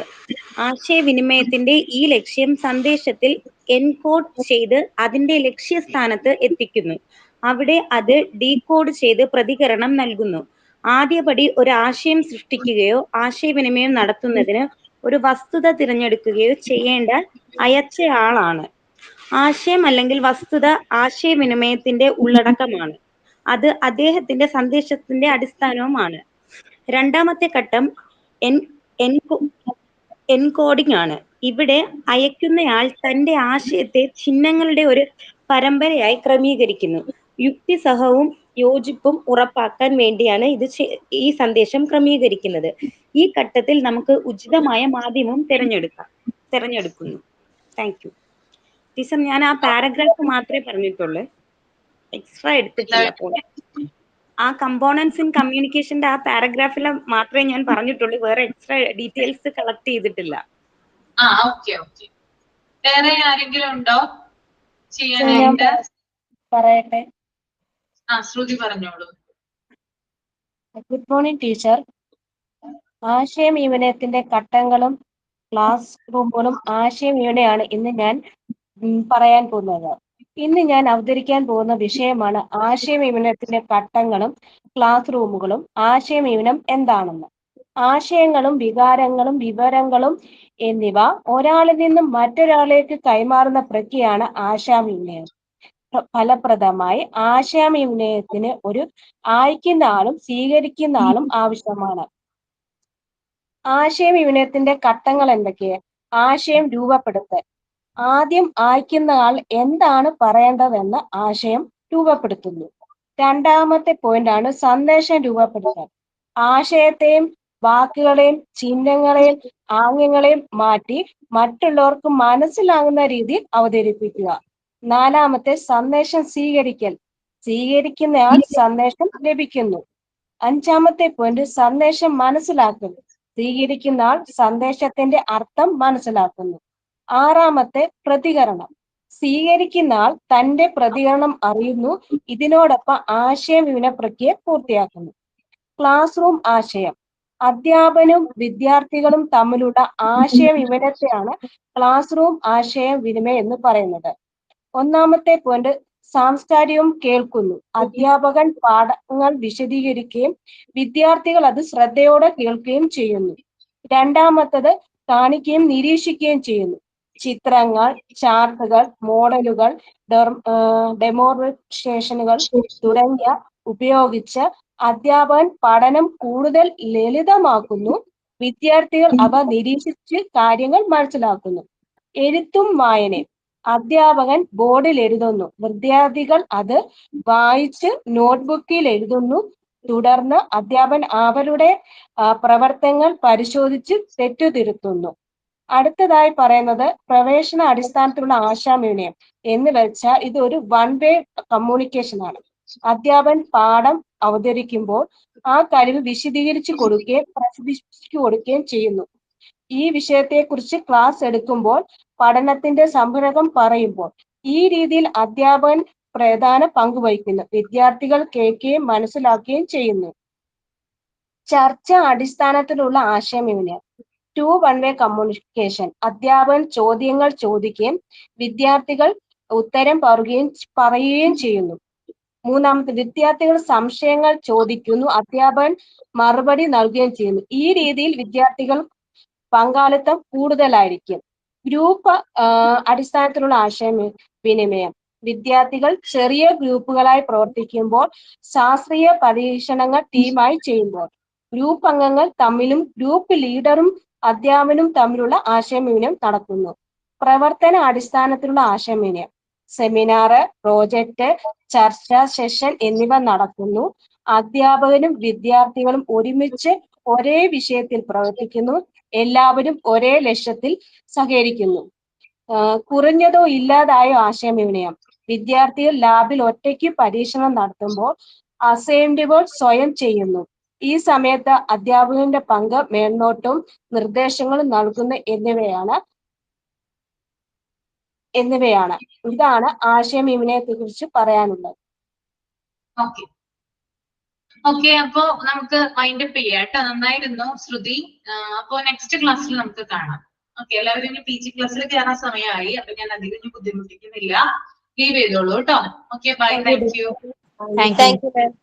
നാളെ കാണാം കേട്ടോ. ഓക്കെ.